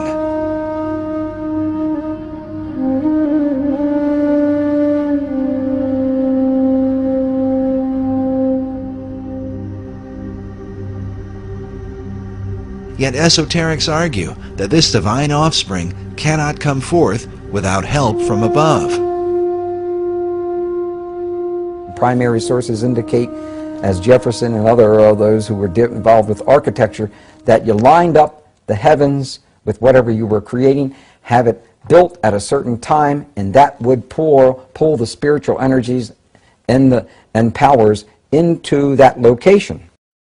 The idea of receiving help from heavenly powers was the ancient practice of alchemists, Rosicrucians, and those in pursuit of secret knowledge. But on Pennsylvania Avenue, the General Gordon Meade statue seems to clearly capture this idea.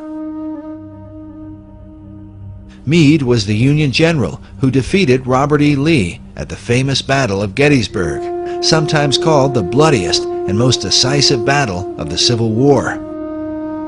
One that ultimately decided that the American states would remain united. Notice the general standing in the forward position with the golden standard of victory above his head, while behind him are a series of mythical god and goddess-looking figures, as if they might be powers and principalities from the heavenlies.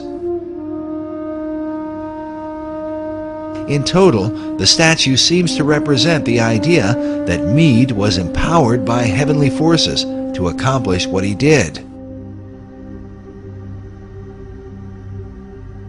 But exactly what forces are these? And what power do they represent? A Freemasonic website features General Meade's walking stick, with an image of the general carved upon it, the name and dates of the Gettysburg Battle, along with a skull and crossbones, while just above it is a Masonic square and compass.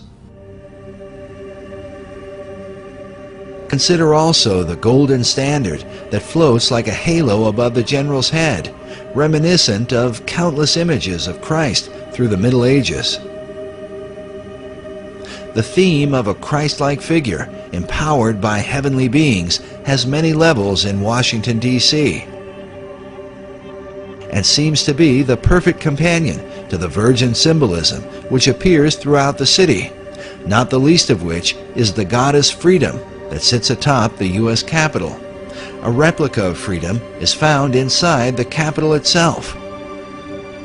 The Virgin is said to symbolize purity and perfection, and hence becomes the alchemical companion to the perfected man, who also brings forth the divine child.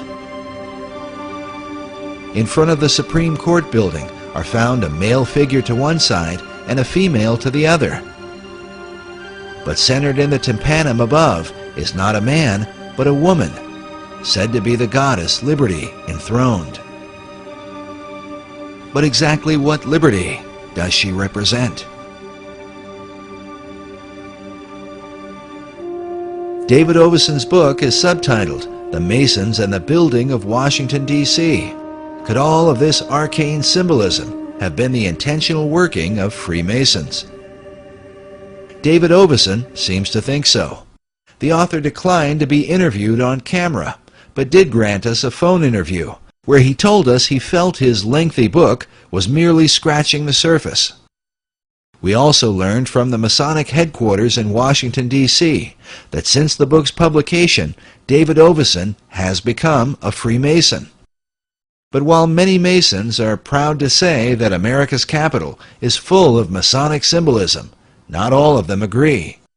From my studies of the design of Washington, D.C. and its history, I do not believe that there are any secret plans or designs related to Freemasonry.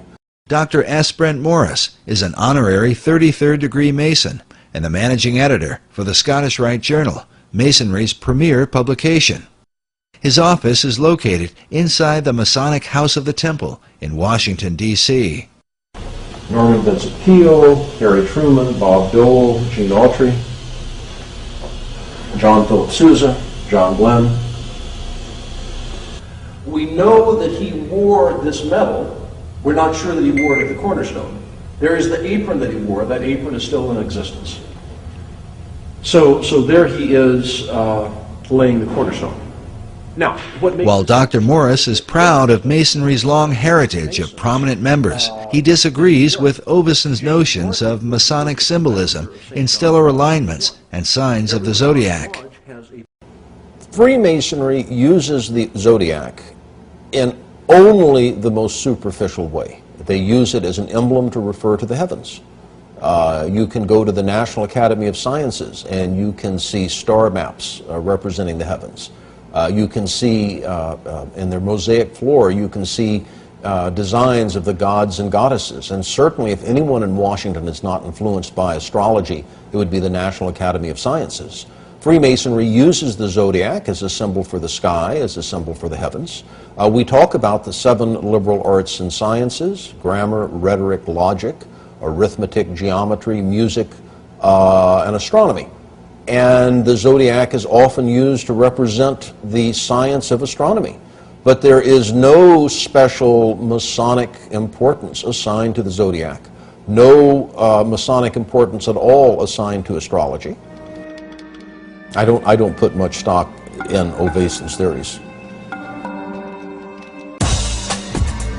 Dr. Morris is a prominent Masonic apologist He's appeared several times on the History Channel and has written a number of books, including The Complete Idiot's Guide to Freemasonry. I wrote my book, The Complete Idiot's Guide to Freemasonry, because there is a growing interest in the Masonic fraternity. A great deal of this is caused by Dan Brown's recent book, The Da Vinci Code, and the anticipation that his next book is going to be about Freemasonry. Because of this growing public interest, I thought it was important to put a book, simple to read, that was factual and that addressed many of the accusations, the claims, the rumors about Freemasonry. Dr. Morris has even lectured at Canonbury Tower in London, the former home of Sir Francis Bacon, who is considered the first Grand Master of modern Masonry. Morris is highly respected by his brother Masons for his diligent defense of the craft. There are many theories out there about the influence of Freemasons on the United States. You can find websites that claim that all the signers of the Declaration, or 50 of the signers of the Declaration, were Masons, and that all or most of the signers of the Constitutions were Masons, and that the Great Seal of the United States is a secret Masonic emblem, and that the street plan of Washington, D.C. has Masonic emblems. And there are two groups of people that promote these ideas. The first group of people are the anti-Masons, the people that hate the Masons, that want to show that there is some evil, powerful, possibly demonic conspiracy that is guiding the United States. And the other group of people are the overeager Freemasons that want to promote the theory. Yet those who oppose Masonry are careful to point out that some of the overeager Freemasons have been among the most powerful men in America's history.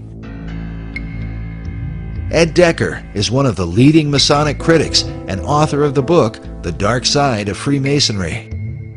Decker warns people about what he feels are the dangers of Masonry. My background in Masonry comes from my family. We've been Masonic family for as long as I can go back to. I've traced it back to over 200 years of Masonic involvement, every male member of my family, as well as the women and the kids. And, you know, it went down from my grandfather, my great-grandfather, my great-great-grandfather, to my dad. Decker even claims to have been threatened by Masons when exposing their secrets in the past. I've been shot at, beat up, accosted, spit on, you name it. But when they're shooting at you, you know they're serious. My life has been threatened, been shot at a number of times. Praise God, I'm alive from that too. Decker believes that Freemasons use clever tactics and word games to cover up their influence in America's history and to hide the truth about their secret rituals. I was on a radio show in California one time years back, and I was talking about the 30th degree of the Scottish Rite, where they drink wine out of a human skull, the top of a human skull, and they talk about that the bread you eat in this Masonic communion is the actual bodies of Zoroaster and Confucius and Jesus and all the great teachers and Buddha and so forth, and that the blood you drink is the actual blood of the combination of all these great leaders and great teachers of mankind and the great Masons. It's a form of Masonic transubstantiation, and I was talking about this as when you go to a ritual and they have you drinking wine out of a skull, you got a problem. And I got a phone call that came in, and the caller said, "I'm a Mason. I've been a Mason for 60 years, and you're a liar. We don't drink it out of a human skull." And I said, "You're a liar. You do drink it out of a human skull. Don't tell me so. I know. I've been there, seen it." And he said, "Well, we drink it out of a plastic skull, not out of a real skull." I said, "Oh man, it was a word game with him." The question has arisen for many: if some of the leading and most powerful men in America's history take part in such occult practices, what will the consequence ultimately be for America's destiny? A destiny planned by secret societies, said to be written like so many riddles in the stones of Washington, D.C.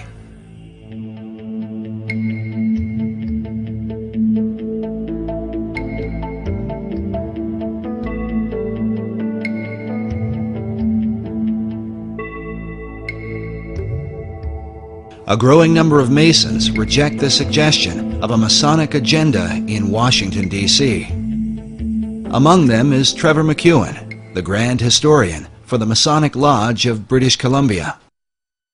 If you study architecture, you'll note that architects will occasionally play little in-jokes, where, say, in the frieze work around the top of a building, there'll be medallions so that are supposed to be old Roman coins. So what they might do is, rather than put a Roman emperor as the face, they'll put their brother-in-law's face there. No one can really see it, but it's there. They'll put their children or their pet dog or across fishing rods because they like to go trout fishing. They'll put little symbols or little ideas hidden in the building just simply because it's their signature work. And they're allowed to do that. No one will really notice. So I'm suggesting that if an architect who happened to be a Freemason stuck a Masonic symbol somewhere, he did that simply as part of his signature, as an expression of his own life. Not because some Masonic authority told him to, or because it has any Masonic impact or purpose. Well, they can dodge and move around all they want to when you talk to a Mason who says, well, those symbols are just kind of fun things, or they're just accidental, they're not Masonic. That's nonsense. They're put there by Masons for Masonic purpose. The Masons write about it. They may say that to you at the church when you're talking to them at their church. They may say it to you in the living room when you're talking to the Mason in the living room, but the Masons write about it. You know, in their magazines, they do articles about them, and you go on the web and go onto the Masonic websites, and they brag about it. They point to it. One such Mason is Michael Bagent, the world-famous author of the book Holy Blood, Holy Grail. Bagent is on the Board of Trustees at Canonbury Tower in London. He is also the editor of the magazine Freemasonry Today, a publication that openly refers to Washington, D.C. as the Masonic City. Yet among the chief debates is the Masonic membership of its two chief designers, Pierre L'Enfant and Thomas Jefferson. What's interesting when you chase down Thomas Jefferson or someone like Pierre L'Enfant is it's like chasing a shadow. Many Masonic lodges and websites openly declare that Thomas Jefferson and Pierre L'Enfant were in fact Freemasons.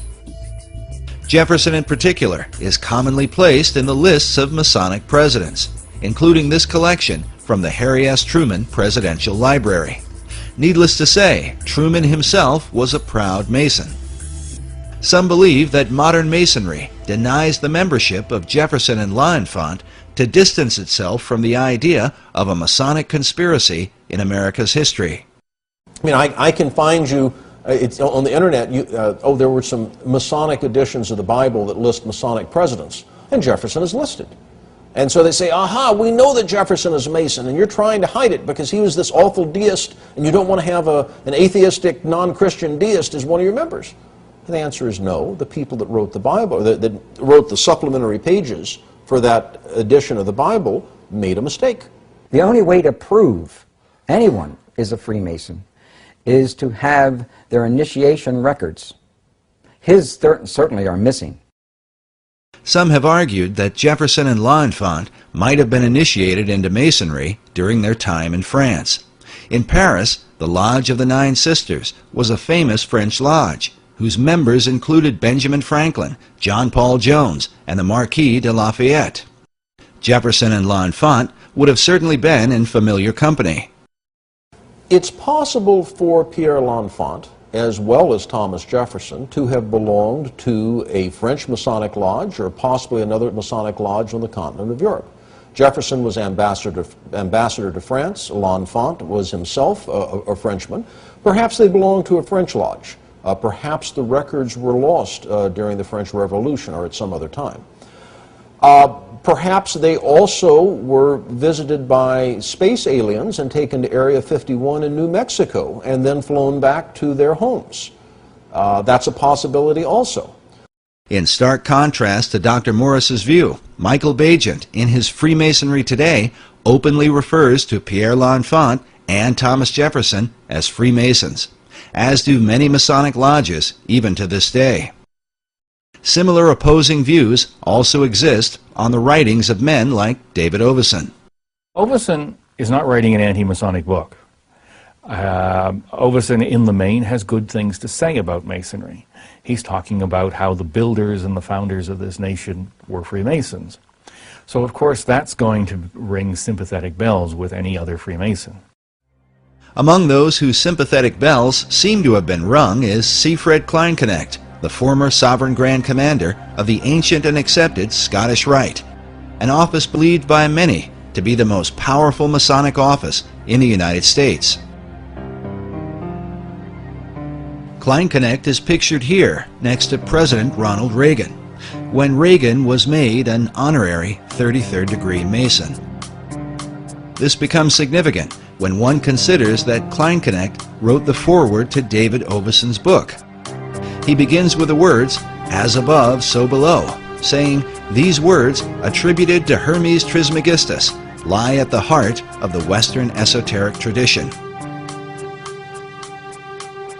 He later refers to the work as a fascinating and well-researched book. We asked Dr. Morris to comment. Brother Kleinknecht was the one who hired me to work at the Supreme Council as the managing editor of the Scottish Rite Journal. I've known him for over 20 years. I admire him as a Mason, as an administrator. I'm quite impressed at what he's accomplished. We don't happen to see eye to eye on that historical interpretation.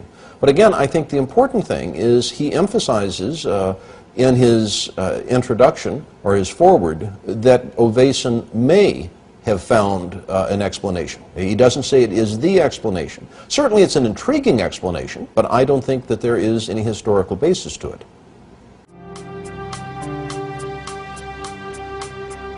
Of David Oveson's research, Siegfried Kleinknecht writes that recent scholarship demonstrates the undeniable influence of Freemasonry exerted on the American system of government. While Kleinknecht is careful in his suggestion, he goes on to relate Oveson's work with that of 19th century Masonic icon Albert Pike. Albert Pike is the father, really the father of American Freemasonry. And I don't know of a greater authority on Scottish Rite Masonry than Albert Pike, because he authored it. He's the one who wrote Scottish Rite Masonry, the 32 degrees. Albert Pike, in his ritual research, suggests that the ceiling of Masonic lodges should be painted with symbolic constellations. In the foreword to Oveson's book, Kleinknecht comments on Pike's suggestion for a ceiling design. He says, "The astonishing thing is that Pike's ceiling design reflects precisely the same mysteries observed by David Oveson in this book." Albert Pike was one of the most prominent 19th century Freemasons. He joined the fraternity, I believe, in 1859, just before the Civil War. He was a scholar of ancient languages, was very familiar with what we would call comparative religion today, and he was given the task by the Supreme Council for the Southern Jurisdiction to rewrite their rituals. And this he did just before the Civil War, and then after the Civil War, he was elected Grand Commander of the Southern Jurisdiction, and he served in that position until his death in, I think, 1891. Pike held the office of Sovereign Grand Commander for the Southern Jurisdiction, which is based in Washington, D.C. This is the same office that would be later held by Siegfried Kleinknecht. Albert Pike's great contribution to the Scottish Rite is his book, Morals and Dogma of the Ancient and Accepted Scottish Rite of Freemasonry. On the title page it reads, "Esoteric Book for Scottish Rite Use Only, to be returned upon withdrawal or death of recipient." It's given to the new Masons after they've gone through a series of stuff. Then they're given a copy of Albert Pike's book. Pike declared that the true definition of Freemasonry is an advance toward the light.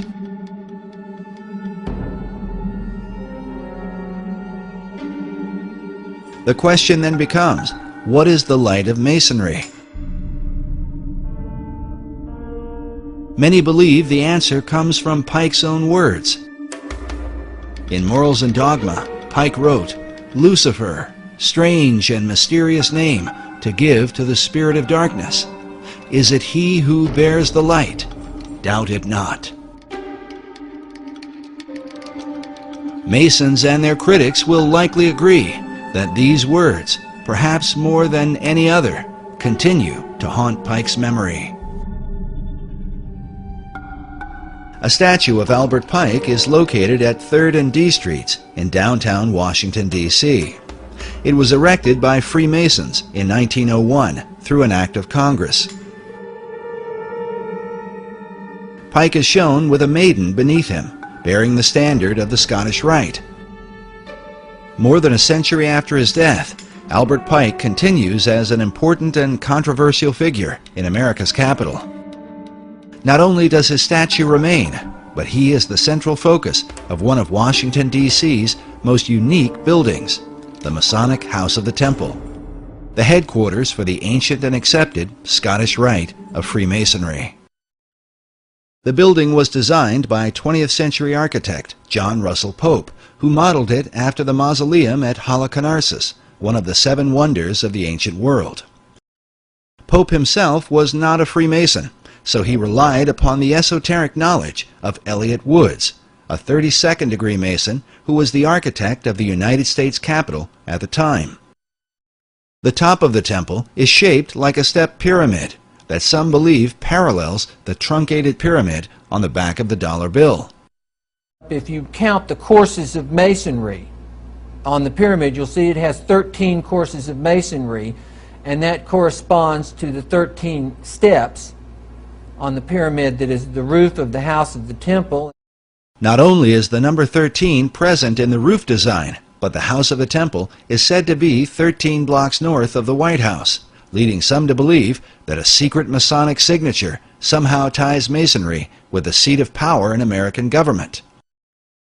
One of the interesting theories put forward about the layout of Washington, D.C. is that the House of the Temple is exactly 13 blocks north of the White House. And the statement is usually said with a great deal of dread, and I'm sure that if we had a soundtrack accompanying it, there would be deep bass strings playing in the background to emphasize that sense of dread.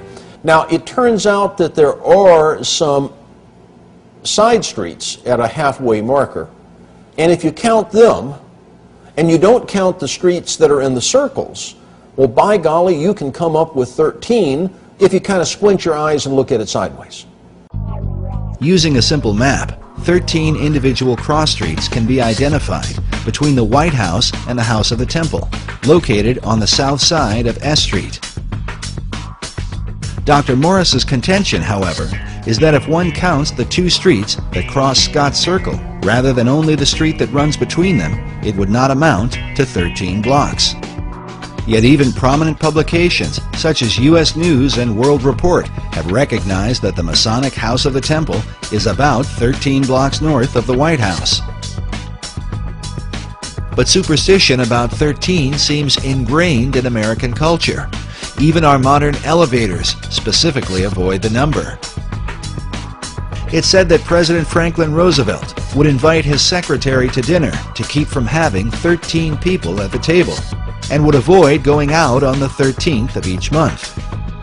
Yet it would seem that FDR was not so troubled about the appearance of 13 on the Great Seal of the dollar bill. 13 leaves in the olive branches, 13 bars and stripes in the shield, 13 feathers in the tail of the eagle, 13 arrows clutched in its talons, 13 letters in the phrase E pluribus unum on the ribbon, 13 stars in the hexagram above the eagle's head, the 13 levels to the pyramid, and 13 letters in the phrase Annuit Coeptus, said to mean God has prospered. When French architect Pierre L'Enfant laid out the design for Washington, D.C., David Oveson tells us he planned for 13 approximate straight lines of avenues for the city. But what does 13 mean in the occult? First, let us consider how those who are involved with mysticism look at numbers. William Wynne Westcott, a well-known Freemason, and one of the co-founders of the Hermetic Order of the Golden Dawn, explains that the followers of Pythagoras referred every object, planet, man, idea, and essence to some number or other. The numerals of Pythagoras were hieroglyphic symbols, by means whereof he explained all ideas concerning the nature of things. He goes on to say that all systems of religious mysticism are based on numerals. Some believe the phobia about 13 comes from the Last Supper, where supposedly Judas Iscariot was the 13th person to arrive and then later betray Christ. Kabbalists say 13 represents man's ability to go beyond the zodiac, to ascend above the stars of heaven. With this in mind, consider this phrase inside the Library of Congress: "Too low they build, who build beneath the stars." For Kabbalists, the number 13 is not unlucky, but refers to their concept of God. The word Shekinah represents the manifestation of God's glory. It is taught that the Shekinah glory of God shone in Solomon's temple when it was first dedicated. This picture shows a group of Freemasons reenacting this dedication ceremony. But in the Library of Congress, we are faced with an interesting puzzle, as we find these words painted on the wall: "The true Shekinah is man." But what could all this have to do with the number 13? Biblical scholar E.W. Bullinger writes that as to the significance of 13, all are aware that it has come down to us as a number of ill omen. Many superstitions cluster around it. Unfortunately, those who go backwards to find a reason seldom go back far enough. We must go back to the first occurrence of the number 13 in order to discover the key to its significance. It occurs first in Genesis 14:4, where we read that 12 years they served Chedorlaomer, and the 13th year they rebelled. Hence it stands in connection with rebellion, apostasy, and revolution. It was when America was made up of 13 colonies that its rebellion against England occurred. Was this just a coincidence, or the intentional working of the Freemasons who launched the Boston Tea Party? An event commemorated here on the ceiling of the Capitol building. Nearby is an illustration which had originally been designed by Benjamin Franklin. Franklin himself was a master mason and the head of several lodges in America and Europe. In his proposal for the Great Seal of the United States, Franklin coined the phrase, "Rebellion to tyrants is obedience to God." In this illustration, Franklin chose to represent the early colonies in the form of a serpent, divided into 13 sections, with the words, "Join or die," in the midst. The traditional belief is that all of that was based on the fact that there were originally 13 states in the Union, and that the number 13, that's the conventional view, is just simply because there were 13 states that the number 13 was emphasized. Another 13 is found about 13 blocks south of the Masonic House of the Temple. The cornerstone of the White House was laid on October 13th, 1792. The architect for the White House was an Irishman named James Hoban, who took his design from Leinster House in Ireland. Since 1922, Leinster House has been headquarters for the Irish Parliament, but before that was known as the first Masonic Lodge in Ireland. In 1307, the Knights Templar were betrayed in Europe by the Pope and the King of France. By now, it is well known that they fled to Scotland for refuge, hiding themselves in Masonic lodges. Yet according to 18th century Masonic author Baron Karl von Hunt, certain Templar leaders made their way to Ireland before they reorganized and formed their well-known power base in Scotland. The Knights had a foothold in Ireland since about the 13th century through their banking operations, and would have likely gone underground to protect themselves once the persecutions began. What we do know is that centuries passed, and in time, Leinster House became the birthplace of Irish Freemasonry, with obvious connections to the Knights Templar. Leinster House was once called Kilwinning Lodge No. 75, or the High Knights Templar of Ireland. James Hoban, the architect for the White House, was himself an Irish Freemason. But the White House cornerstone bears a further Templar twist. The Charleston City Gazette reported that the date recorded by the Freemasons for laying the first stone read, the 13th day of October, 1792, in the 17th year of the independence of the United States of America. It just so happens that October 13th, 1792, was the 485th anniversary of Black Friday, Friday the 13th, when the Knights Templar were overthrown in Europe. The numbers 4, 8, and 5 equal 17 for the 17th year of America's independence.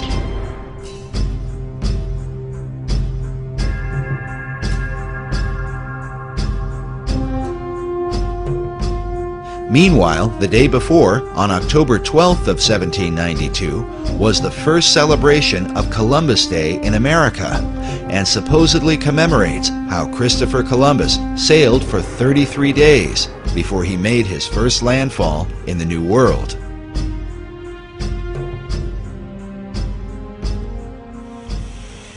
A statue honoring Christopher Columbus is found outside Union Station in Washington, D.C.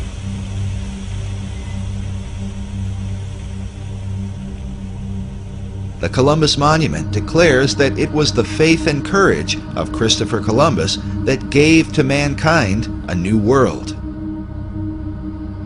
Yet for years, researchers have wondered why American historians have given such credit to Columbus when there were others who had reached the New World earlier. Columbus in 1492 only got as far as the Caribbean islands. Even the sealing of the state capitol acknowledges the coming of the Vikings. Historians argue that Leif Erikson made it to the New World some 500 years before Columbus. You do have history. You just don't recognize it. Or could it be that the recognition is intended to represent something else? After all, when Columbus sailed the ocean blue, he did so with sails bearing a red cross on a white background, the symbol of the Knights Templar. These same ships are found painted on the interior ceiling of the U.S. Capitol. When they were arrested, the Templars were accused of devil worship, a charge that has been a point of controversy to this day. Many, many hundreds of knights were captured, they were tortured, and that makes a lot of their confessions rather suspect. However, I think the old saying is where there's smoke, there's fire. And it is interesting that in England, the Templar Knights were not tortured. They were interrogated, but they weren't tortured because that was against the law in England. And some things do emerge. One is that they do seem to have been required as part of their ordeal, their initiatic ordeal, if you will, to trample on the cross and spit on the cross. Also, they were alleged to have worshipped this god Baphomet, and which is either described as a three-headed deity, or as a skull, or as a goat-headed being. And those things, I think, were probably true. While mysteries abound concerning the relationship of the Templars to Masonry, the connection was clearly made by Albert Pike. In front of the Masonic House of the Temple are two 17-ton sphinxes, cut from single blocks of stone.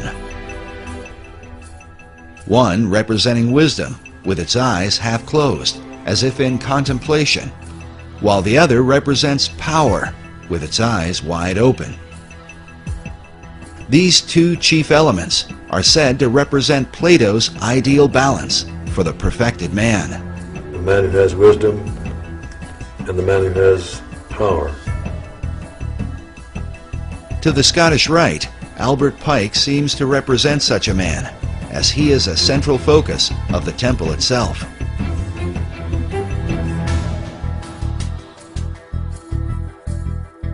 A bust of Pike is featured at the top of a stone altar in the main hall. Next to it are Pike's own words: "What we have done for ourselves alone dies with us. What we have done for others and the world remains and is immortal." But exactly what immortal works Pike did for others and the world remains an issue of constant debate among critics of Masonry. Albert Pike is a favorite whipping boy of conspiracists. Like the Templars who came before him, Pike's real beliefs are often questioned, and with him, the beliefs of Masonry. Albert Pike was a Luciferian. Literally, Luciferianism is the core, the center core of Freemasonry. Pike's body is buried inside the temple itself, with this stained glass memoriam, next to a bust of his likeness. And they revered him so much that they actually dug him up and buried him in a wall underground. And you go to the house of the temple and there's an actual room dedicated to Albert Pike. The Albert Pike room is located in the lower level and is filled with Pike's many books, a number of portraits and photographs, the pipes, memorabilia, and even the death mask of the man thought by many to be America's most important and notorious Freemason. In his lifetime, Pike would have seen the completion of the U.S. Capitol and the Washington Monument. He lived much of his life in Washington, D.C., and devoted himself to the promotion of Freemasonry. Indeed, some have argued that Pike's controversial form of Masonry was the result of a radical struggle that occurred during the years just after the American Revolution. But how did this struggle come about, and what was its purpose?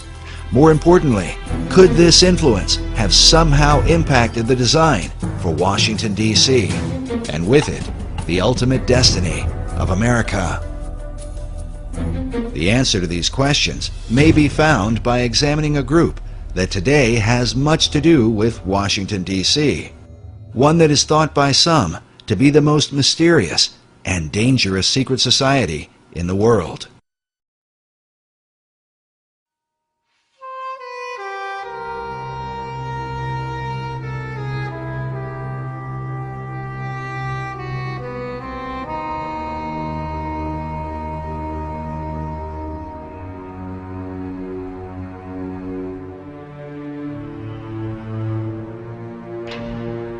General William Huntington Russell was at a university in Germany, studied the ways of a secret society that is sometimes spelled S-C-U-L-L, asked permission to transfer it to North America, and he did. And that is the beginning of Skull and Bones. Some 50 years earlier, during the time of the American Revolution, Germany had been the home of a secret order that many claim would be responsible for all the wars and conspiracies of the next 200 years. Could William Russell have become involved with a remnant of this German society?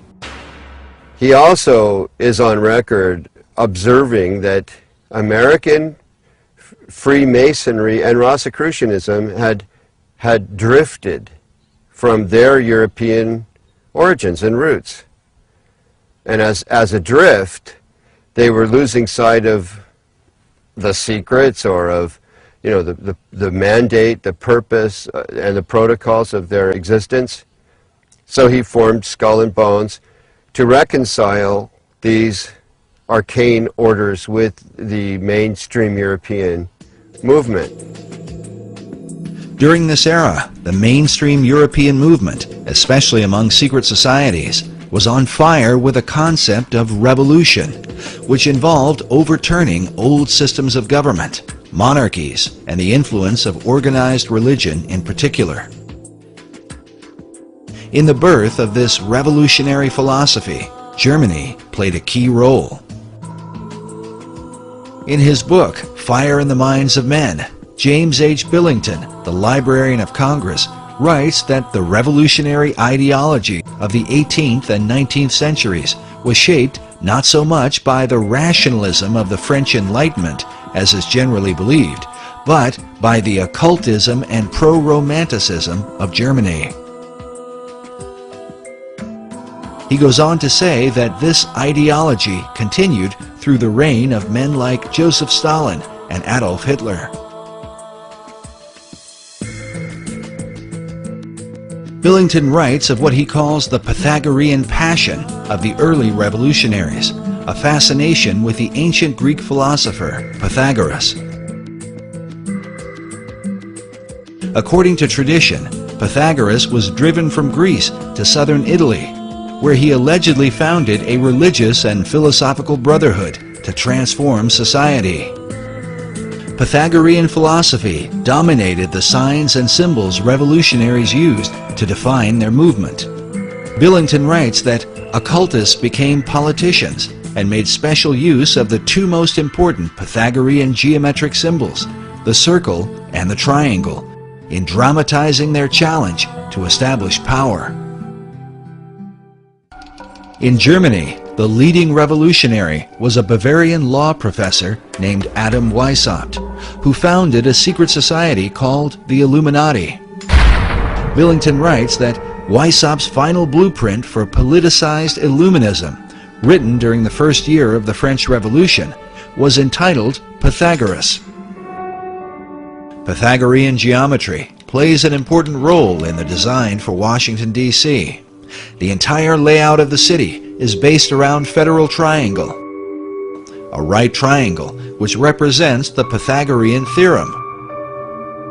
Could this have been the influence of Adam Weishaupt and the revolutionary faith of the Illuminati?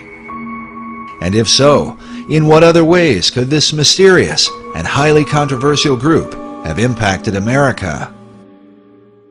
The Illuminati was an organization created in Bavaria. A Freemason named Adam Weishaupt created the Illuminati as an inner circle of Freemasons. And he was very definitely taken by the period of the Enlightenment. He saw liberal democracy and liberal government, not liberal in the sense that we use it today in political talk, but liberal in the sense of giving rights and freedoms to the citizen, as an important way to improve the world.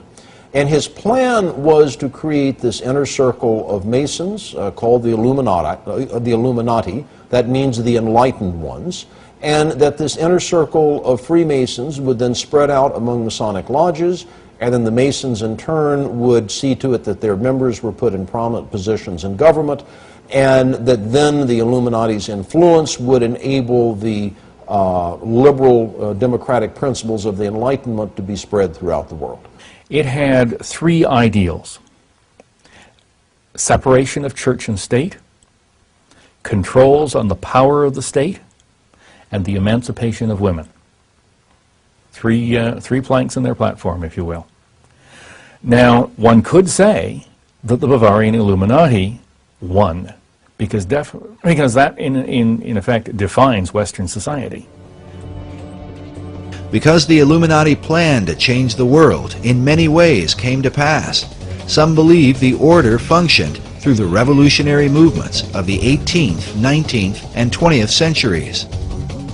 The cry for revolution around the world seems to have impacted all the countries of Europe and spread beyond to Russia, China, North Korea, and Cuba. But most controversial is the society's influence in America, something hinted at in the very date in which the Illuminati in Germany was founded. I think they were supposedly formed in 1776, the same year of the Declaration of Independence. And the Illuminati was established as an organization, you know. He says, no longer are we going to take the orders of the monarchs in 1776. Now that's a pretty important date, isn't it? Now, you made reference to 1776 and the Illuminati. Can you draw a line? And I do associate the two because the language was so symbolic. It's too direct and too precise not to know that these people who envisioned such a new world were actually combined in the underground secret societies of Europe. Fire was an important symbol to the revolutionaries, who were determined to destroy the old world in preparation for the new. As one of them declared, with a match, one does not lift up the world, one burns it. Weissaup's Bavarian Illuminati sparked the flame of the revolutionary faith, but some researchers believe that at some point their flame was put out. They lasted about 10 years. Now, what lasted for centuries after them was the rumor and reputation that there is a secret inner circle of Freemasons that are plotting to take over the world. John Robison in Scotland wrote a book, Proofs of a Conspiracy, where he talks about how the Illuminati are trying to take over Masonic lodges, and Masonic lodges are trying to take over the world. But the American lodges, by and large, externally, as we know, did not accept that because it wasn't needed. However, it doesn't mean that there weren't lodges within the United States that did. You had to have had some Freemasons that were members of the Illuminati, but were they in control of any lodges? Don't think so, because it would be against the law. In the lower levels, they could talk all they wanted about it, but to get together as a group, as a function, as Freemasons, they couldn't. There was an Illuminati scare. How frightening is this? We've always known there was a Masonic lodge down the street. Could they be infiltrated by the Illuminati? Are they secretly trying to take over our government? All of this is foolishness. The Illuminati went out of business after about 10 years. They never spread beyond, much beyond Bavaria, certainly never to the United States. It seems logical to some that Weissaup's organization was disbanded by 1786, after it had been discovered and outlawed by the Bavarian government the year before. But others point to a letter written by George Washington on October 24, 1798, 12 years after the Illuminati had supposedly ceased to function. Writing to the Reverend G.W. Schneider, Washington acknowledged the presence of Illuminati doctrines at work in America. The Reverend Schneider had sent Washington a copy of the book, Proofs of a Conspiracy Against All the Religions and Governments of Europe, by Professor John Robison, saying that his book gives a full account of a society of Freemasons that distinguishes itself by the name of Illuminati, whose plan is to overturn all government and all religion. When Washington responded, he said, "It was not my intention to doubt that the doctrines of the Illuminati and the principles of Jacobinism had not spread in the United States. On the contrary, no one is more truly satisfied of this fact than I am." We asked Dr. Morris to comment on the letter, but he told us he was unaware of it. The letter itself may be found among the George Washington papers at the Library of Congress. In this letter, Washington associates the Illuminati with the Jacobins, the radical French group that launched the French Revolution. Many writers and historians over the last 2 centuries have concluded that the power behind the Jacobins was in fact the Illuminati.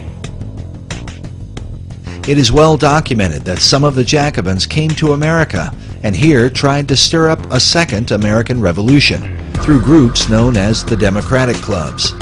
The Jacobins, who by this time had overthrown King Louis, sent their ambassador, Edmond Genet, to America to build support for the French Revolution.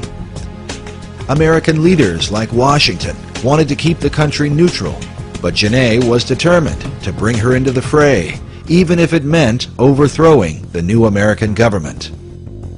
In a letter from John Adams to Thomas Jefferson, Adams wrote, "You certainly never felt the terrorism excited by Genet in 1793, when 10,000 people in the streets of Philadelphia, day after day, threatened to drag Washington out of his house and effect a revolution in the government, or compel it to declare war in favor of the French Revolution.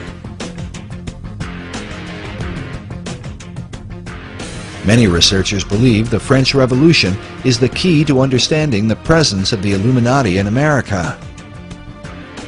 Because the revolution in France had been so reckless and bloody, most of America's leaders were appalled by it, except for one, Thomas Jefferson. Jefferson spent 5 years as the American minister to France and was an ardent supporter of the French Revolution during the planning stages. He even allowed his residence to be used as a meeting place for the rebels, who were led by the Marquis de Lafayette. When Jefferson heard about the bloodshed in France during the Reign of Terror, he said that rather than see the revolution fail, I would have seen half the earth desolated. Were there but an Adam and Eve left in every country, left free, it would be better than as it now is. Jefferson predicted that the ball of liberty would roll around the globe. The hand rolling this ball would be, undoubtedly, the clenched fist of revolution. For many researchers, the presence of the all-seeing eye floating above an unfinished pyramid stands as clearest proof of the Illuminati at work in America. Is the Illuminati to be defined as Freemasons and Rosicrucians and other secret society members? If that's the case, then yes, I believe the symbol on the dollar bill, the truncated pyramid, is directly related to the Illuminati. Dr. James Billington, the Librarian of Congress, is pictured here beside First Lady Laura Bush. His relationship with President Bush is unknown, but we are given cause to wonder at it. According to Dr. Billington, it was the Bavarian Illuminati that put the fire in the minds of men and compelled them toward a global revolution to change the world. Is it possible that this philosophy is at work in America today? By our efforts, we have lit a fire as well, a fire in the minds of men. It warms those who feel its power. It burns those who fight its progress. And one day, this untamed fire of freedom will reach the darkest corners of our world. Could President Bush have been implying what it seems? Is America currently being driven by the same revolutionary fire that inspired the Bavarian Illuminati? Bush is often said to be a fundamentalist Christian, but some of his critics claim his views are more ecumenical. As with Freemasonry, Bush believes in other routes to finding God. We all worship the same God, Christian and Muslim? I think we do. We have different routes of getting to the Almighty. Do Christians and non-Christians, do Muslims go to heaven, in your mind? Yes, they do. We have different routes of getting there. Is Bush's real belief a clue to understanding his membership in Skull and Bones? And is Skull and Bones, the elite secret society, somehow related to a modern form of the Illuminati? The Illuminati was a secret society. It existed in Europe, started in 1776. It infiltrated the upper echelons of Masonry, and that is how it has managed to exist since that time. A chief piece of evidence is the radical presence of Citizen Genet. Genet is said to be responsible for the Whiskey Rebellion of 1794. And George Washington actually sent an army to put down this revolution that was incited by Citizen Genet, who was the French ambassador to the United States, who was a Jacobin, and the Jacobins were simply a front name for the Illuminati. The Illuminati was here.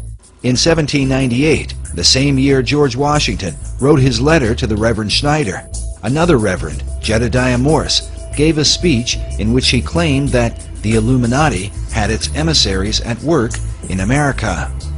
Morse also associated the Illuminati with the French Jacobins. Among the chief icons of the Jacobins was the red cap worn by the French revolutionaries, known as the Phrygian cap, or the Cap of Liberty. easily recognized as a cap that, when worn, was often pulled forward, though sometimes to the side. The cap was not only worn by the French rebels, but was often shown symbolically at the end of the staff or upon the head of their goddess of liberty, Marianne, as in this famous painting that glorifies the French Revolution. This same Phrygian cap is found among the great seals of a number of U.S. states, on the official seal of the U.S. Army, and on several figures of liberty inside the Capitol building. But its place of greatest prominence seems to be in the Library of Congress, where the Phrygian cap is carved at the top of all the circular window frames and panels in the library.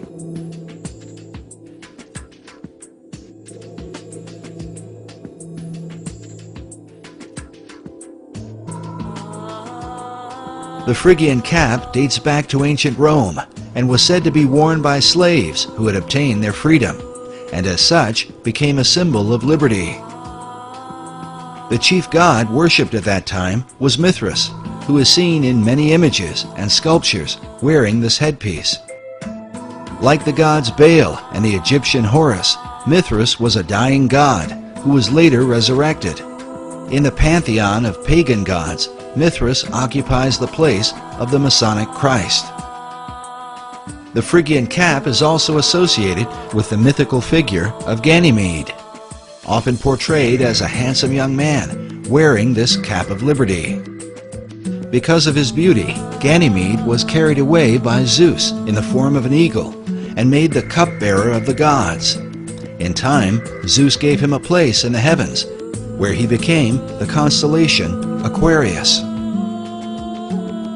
Throughout the 20th century, esoteric teachers have taught that mankind is entering into the Age of Aquarius, also called the New Age. In fact, Freemasonry's premier publication, the Scottish Rite Journal, was once called the New Age magazine. The Phrygian caps are also seen in this image of the ancient Magi, who followed the star at the birth of Christ. Freemasonry teaches that this is where the Eastern Star gets its name. The use of that is actually deceptive, because if you think about it, the three wise men were in the east. They were probably Persian, and they were looking west and saw the star in Bethlehem. So what that passage means is we have seen his star while we were in the east and looking west. That only makes sense geographically. Nevertheless, esoterics have long believed that the star looked upon by the Magi was in fact Sirius, the blazing star that brings light from the east. It is about a much more ancient connection to the Magi, to, we three kings of Orient are, bearing gifts who traveled so far. Those Magi are Zoroastrian. Yet not everyone accepts that the Magi were originally followers of Zoroaster. Many Bible scholars believe the Magi were Persians, who were influenced by the writings of the Old Testament prophet Daniel, who lived in that region during the time of Nebuchadnezzar the Great. One of the titles given to Daniel was Rab Mag, or Chief of the Magi. In his writings, Daniel was inspired by an angel who gave him a timeline in which to expect the Christ of Israel. Many scholars believe the Magi were in fact following the prophecies of Daniel. In contrast, Freemasons believe they were Zoroastrian mystics, guided by the star Sirius, and hence Sirius came to represent the Masonic concept of the Christ. This image shows the prophet Zoroaster wearing a Phrygian cap. Yet Zoroaster is most often portrayed with a beard, wearing a robe, belted at the waist, with an Eastern head garment. The name Zoroaster is said to mean Radiant One, and is a reference to the light that shines above his head, said to be the light of Sirius. The dog star Sirius is said to be at least one of the origins of the Masonic pentagram, which leads us, by far, to the most controversial element in the design for Washington, D.C.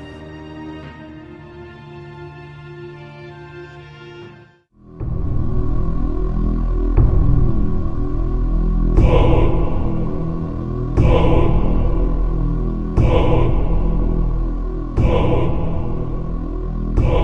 There is a pentagram that is produced by the angles of the streets and avenues to the north of the White House. You see the goat of Mindy's appearing, the ears, the entire goat of Mindy's, and the inverted five-pointed star, which is the goat of Mindy's, built into the streets of Washington, D.C. No one could have that happen accidentally. I've heard sillier things, but not much. No, there are no satanic plans in the street plans of Washington, D.C. The presence of a pentagram in the street layout of Washington, D.C. is said to represent the darkest influence of Masonry in America's capital, and is the driving force behind images such as this one, which suggests that all the other buildings and monuments are of satanic origin. As many are aware, the presence of the pentagram is greatly disputed.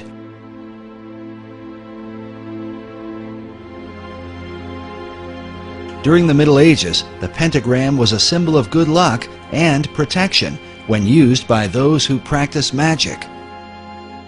And one of the things they came upon was the idea that if there were such things as demons and spirits, then they should be able to summon them, either just to observe them to prove that they existed, or to control them to whatever purpose they might want to. These people were, I suggest, an early form of experimental scientists as much as they were magicians. They were just trying to see what would happen. And one of the things they decided to do is if they were going to call up a spirit or a demon in a specific place, they'd draw a circle, and then they would put pentagrams at the corners as a warding sign to protect them from whatever danger that demon might pose to them. The inverted pentagram is seen as a highly satanic symbol. Meanwhile, placing a goat's head in the center of it is most often blamed on 19th century French occultist Eliphas Levi, who arbitrarily decided to say that the pentagram, one point up was a positive good luck, good fortune symbol, and one point down was a negative evil symbol.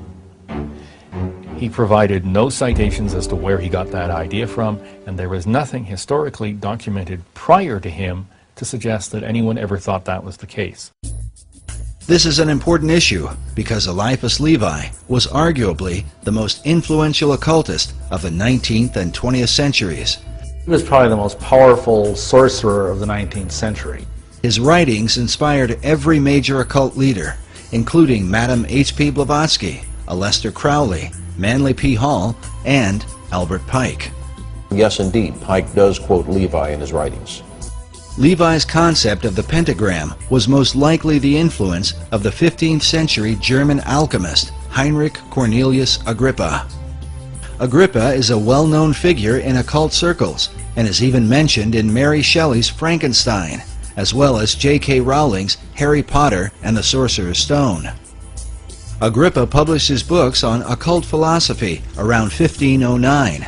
Today, his collection is called the Foundation Book of Western Occultism. In this book, he features an inverted pentagram and calls it the Pentagram of Pythagoras. According to Pythagoras, the inverted pentagram symbolized the 5 chambers of Tartarus, one of the Greek words for hell. But the Pythagoreans believed descending into this underworld led one to a path of higher wisdom, hence the symbolism of Dante's Inferno, in which Dante descends into hell so that he can later enter into paradise. The Pythagoreans also believed that from this 5-chambered Tartarus came the world's demon, or evil spirit. The German-based Illuminati, with their Pythagorean passion, would have certainly been familiar with this belief, as would the rest of the revolutionary occultists in France, who could very well have influenced Pierre L'Enfant and Thomas Jefferson. First, we must address the main issue, raised by every researcher. Is there really a pentagram in the street layout of the city? One segment of the pentagram is missing. I started to look carefully at the maps and draw my lines, and then I find out that, hey, it's not a real five-pointed star. It doesn't have legs. And you can draw a pentagram over some of the major streets, but the streets don't actually connect to form a pentagram. There's absolutely no doubt that a partial pentagram appears in the street designs of Washington. You can look at a satellite photo of Washington, D.C. and see the pentagram. It seems to be symmetric around 16th Street, which is the street that runs into the White House. If you look at the earliest published maps of the District of Columbia, that the design that was laid out by Pierre L'Enfant, you can see this partial pentagram. But it is just that, a partial pentagram. Rhode Island Avenue does not connect all the way through to Connecticut. I've always wondered to myself if we Masons are so all-fired powerful that we can have this satanic device put in the streets, how come we weren't smart enough or powerful enough to have it completed? But as I understand the use of the pentagram, it's the fact that it is a complete symbol that gives it its power and force. I've never heard of anything being associated with an uncompleted pentagram. Dr. Morris's assertion might seem complete, except for the fact that the unfinished or broken pentagram is a well-known symbol in the occult. Manly P. Hall writes of the uses of the pentagram in his book, The Secret Teachings of All Ages. He says, the pentagram is used extensively in black magic. The star may be broken at one point by not permitting the converging lines to touch. It may be inverted by having 1 point down and 2 up. When used in black magic, the pentagram is called the sign of the cloven hoof, or the footprint of the devil. Of course, Hall wrote these things in the early part of the 20th century. But is there a record of a partial pentagram found during the Revolutionary era? The answer is yes. In fact, it is a record that shows up during the same time that the street design for Washington, D.C. was being laid out by Pierre L'Enfant, and is mentioned in the play Faust by Johann Wolfgang von Goethe. Goethe published the first edition of Faust in 1790, in which he mentions a partial pentagram in the dialogue between Faust and Mephistopheles, the devil whom he has conjured. Mephistopheles says, "Let me go up. I cannot go away. A little hindrance bids me stay." To which Faust replies, "The pentagram? That's in your way?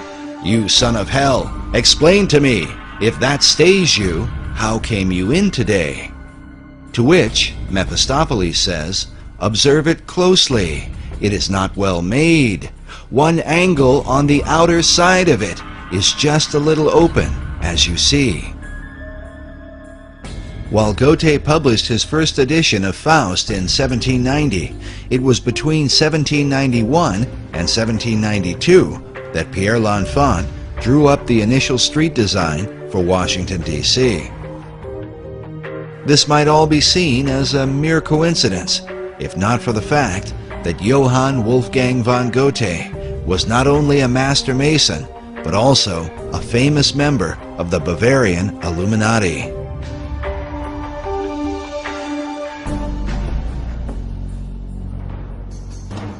The Builder magazine, a Masonic publication, in September 1923, said of Goethe that it is no wonder that German Freemasons point with pride to his connection with their order.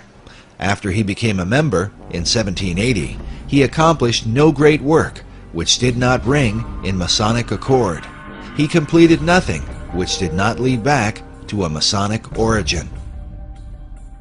Meanwhile, Masonic author Michael Bagent writes that Goethe not only depicted a Faust figure, he was himself a Faust figure, an adjunct of his own personal Hermetic quest. But could Goethe's ideas of Hermetic philosophy have influenced the design for Washington, D.C.? And how might an unfinished pentagram reflect the Hermetic principle of as above, so below?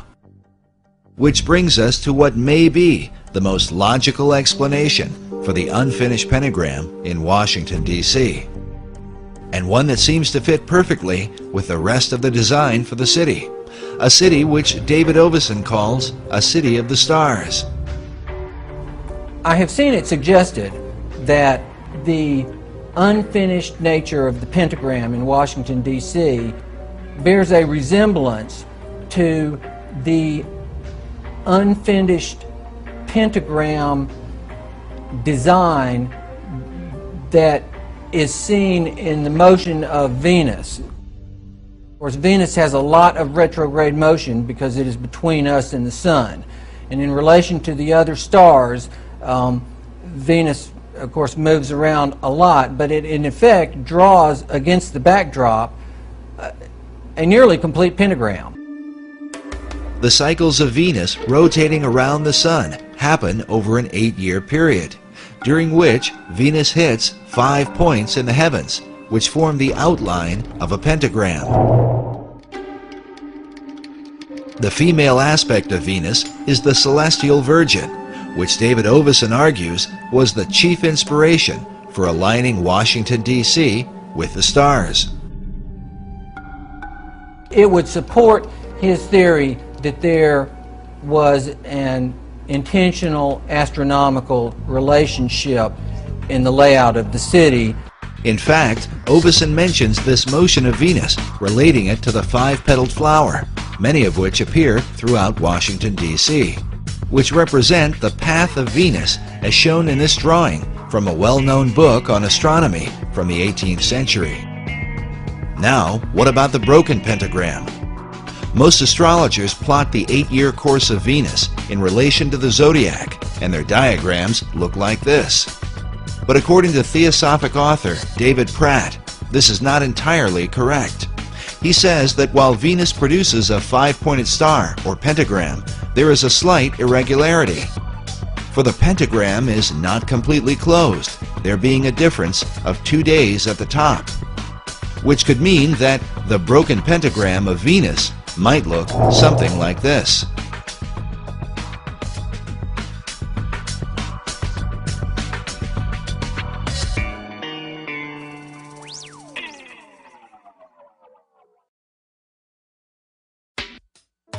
But which conclusion seems most plausible? Is the pentagram merely an accident? Or does it represent some arcane magical ceremony? Or is it simply a reflection of Venus, according to the Hermetic principle, as above, so below? With symbols, there are always multiple levels, up to 7 different levels of interpretation.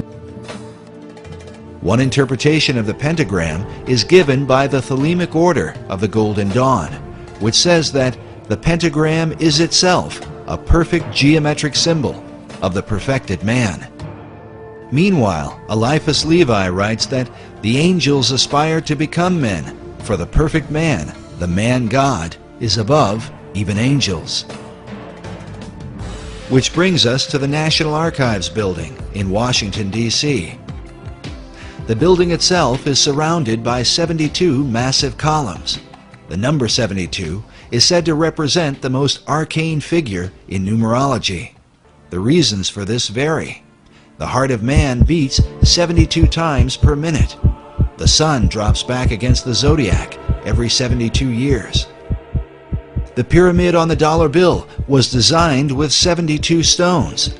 7 plus 2 equals 9, which, in the occult, is the number of finality.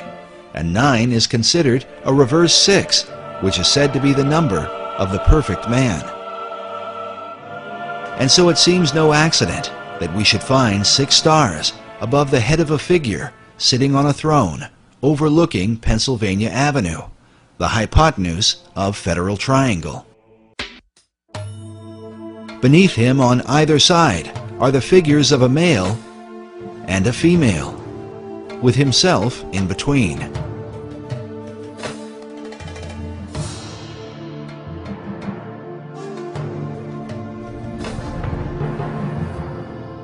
Manly Hall wrote about America's assignment with destiny, while FDR spoke of her rendezvous with destiny. Is it any wonder, then, that according to the National Archives, the figure on a throne overlooking Pennsylvania Avenue is named Destiny? Could this be a picture of the Masonic Christ?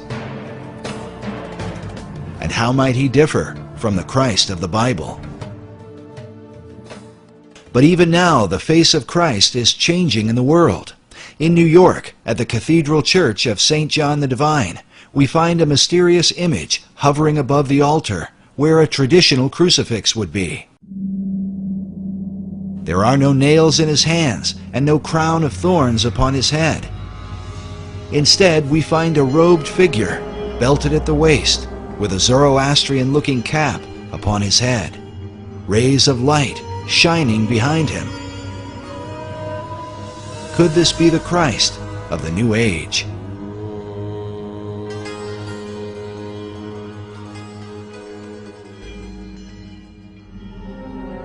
But even now, there are those who believe such a figure is about to take his place on the world stage.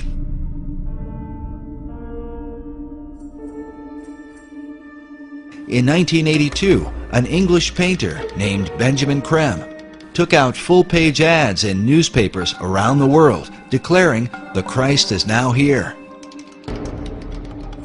For more than 20 years now, Creme has traveled the world telling all nations that the Christ, whom he calls Maitreya, is about to appear. Maitreya is standing by, ready to come into the world at any moment. We caught up with Mr. Creme in August of 2006, as he had just come from speaking to an independent group at the United Nations. He had this to say to America. It's the duty of the American people to respond to Maitreya and to accept their destiny.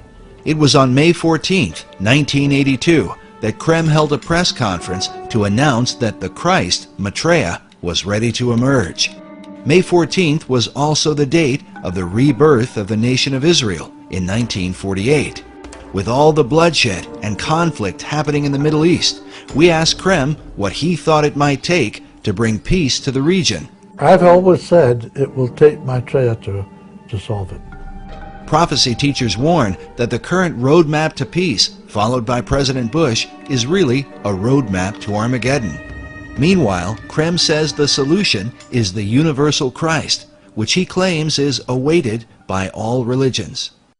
2,600 years ago, Gautama Buddha made a prophecy. It's in one of the sutras.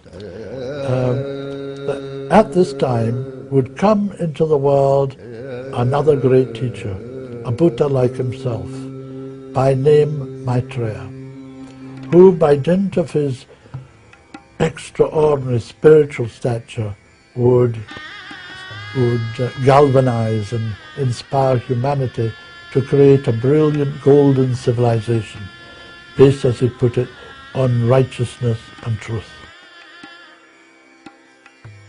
Maitreya is the name of Maitreya Buddha. All the religions are awaiting him. The Muslims are awaiting a teacher they call, a prophet they call the Imam Mahdi. The Hindus are awaiting the return of Krishna or Kalki Avatar. Buddhists are awaiting Maitreya Buddha. He is in fact the world teacher for this age, the age of Aquarius, which is beginning now. But how have Creme's teachings been received by Christians who are awaiting the return of Jesus Christ? Jesus Christ teaches very clearly, he said, I'm the way, the truth, and life. No one comes to the Father but through me. If we want to try to bring everything together and say, hey, we all worship the same God, well, then we're going to find ourselves offending the one true God. Many of them believe that what I'm talking about is what they call the Antichrist. Some even think I'm the Antichrist. Many of them think, if I'm not the Antichrist, then I'm the leg man for the Antichrist. Creme is very significant to the New Age movement because he's kind of like the John the Baptist of the New Age movement. He even as John the Baptist was the voice crying in the wilderness that the Messiah had come, at Jesus' first coming. Creme believes that he's the one who's heralding his second coming. However, it's a New Age Christ. It's not the Jesus Christ of the Bible. And he comes in a way that the New Age Christ or the Antichrist is portrayed to come, not the way Jesus Christ is coming. You don't know what the Antichrist is. The Antichrist is not a man. It's an energy. It's an energy, destructive energy, deliberately released to break down the old order. It's in Revelations of St. John, if you know. The beast 666, the number of a man, is the Antichrist, Nero. the Emperor Nero. It was released through the Emperor Nero to bring about the dissolution of the Roman dispensation to prepare the way for Christendom. Oddly enough, Krem's teaching is very similar to a doctrine taught in the Christian community called preterism. Preterism comes from a Latin word that means past. In a nutshell, preterism teaches that the prophecies from the book of Revelation were fulfilled by 70 AD, a teaching many Christians reject. It's really a recipe for apostasy to set up the church for the Antichrist. While many prophecy teachers warn that the coming of an Antichrist is imminent, Benjamin Creme strongly disagrees. It has been, it has gone, it's done its destructive work and made possible for the Christ himself to return to the world. Could Benjamin Creme be right? Were all the prophecies concerning the Antichrist fulfilled in the past? And does the world now stand ready to receive the Masonic Christ of the new Aquarian age? And what can this mean for America? Even now, some believe that America's true destiny is to establish the kingdom of God on earth. Could they be right? Is this the key to understanding the secret architecture of Washington, D.C.?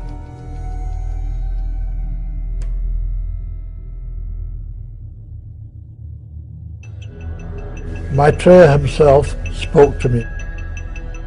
He said, I myself am coming, sooner than anyone thinks possible, and he will face humanity with a choice. Create justice in the world and build the most brilliant civilization this earth has ever seen. Or perish utterly. That's the choice.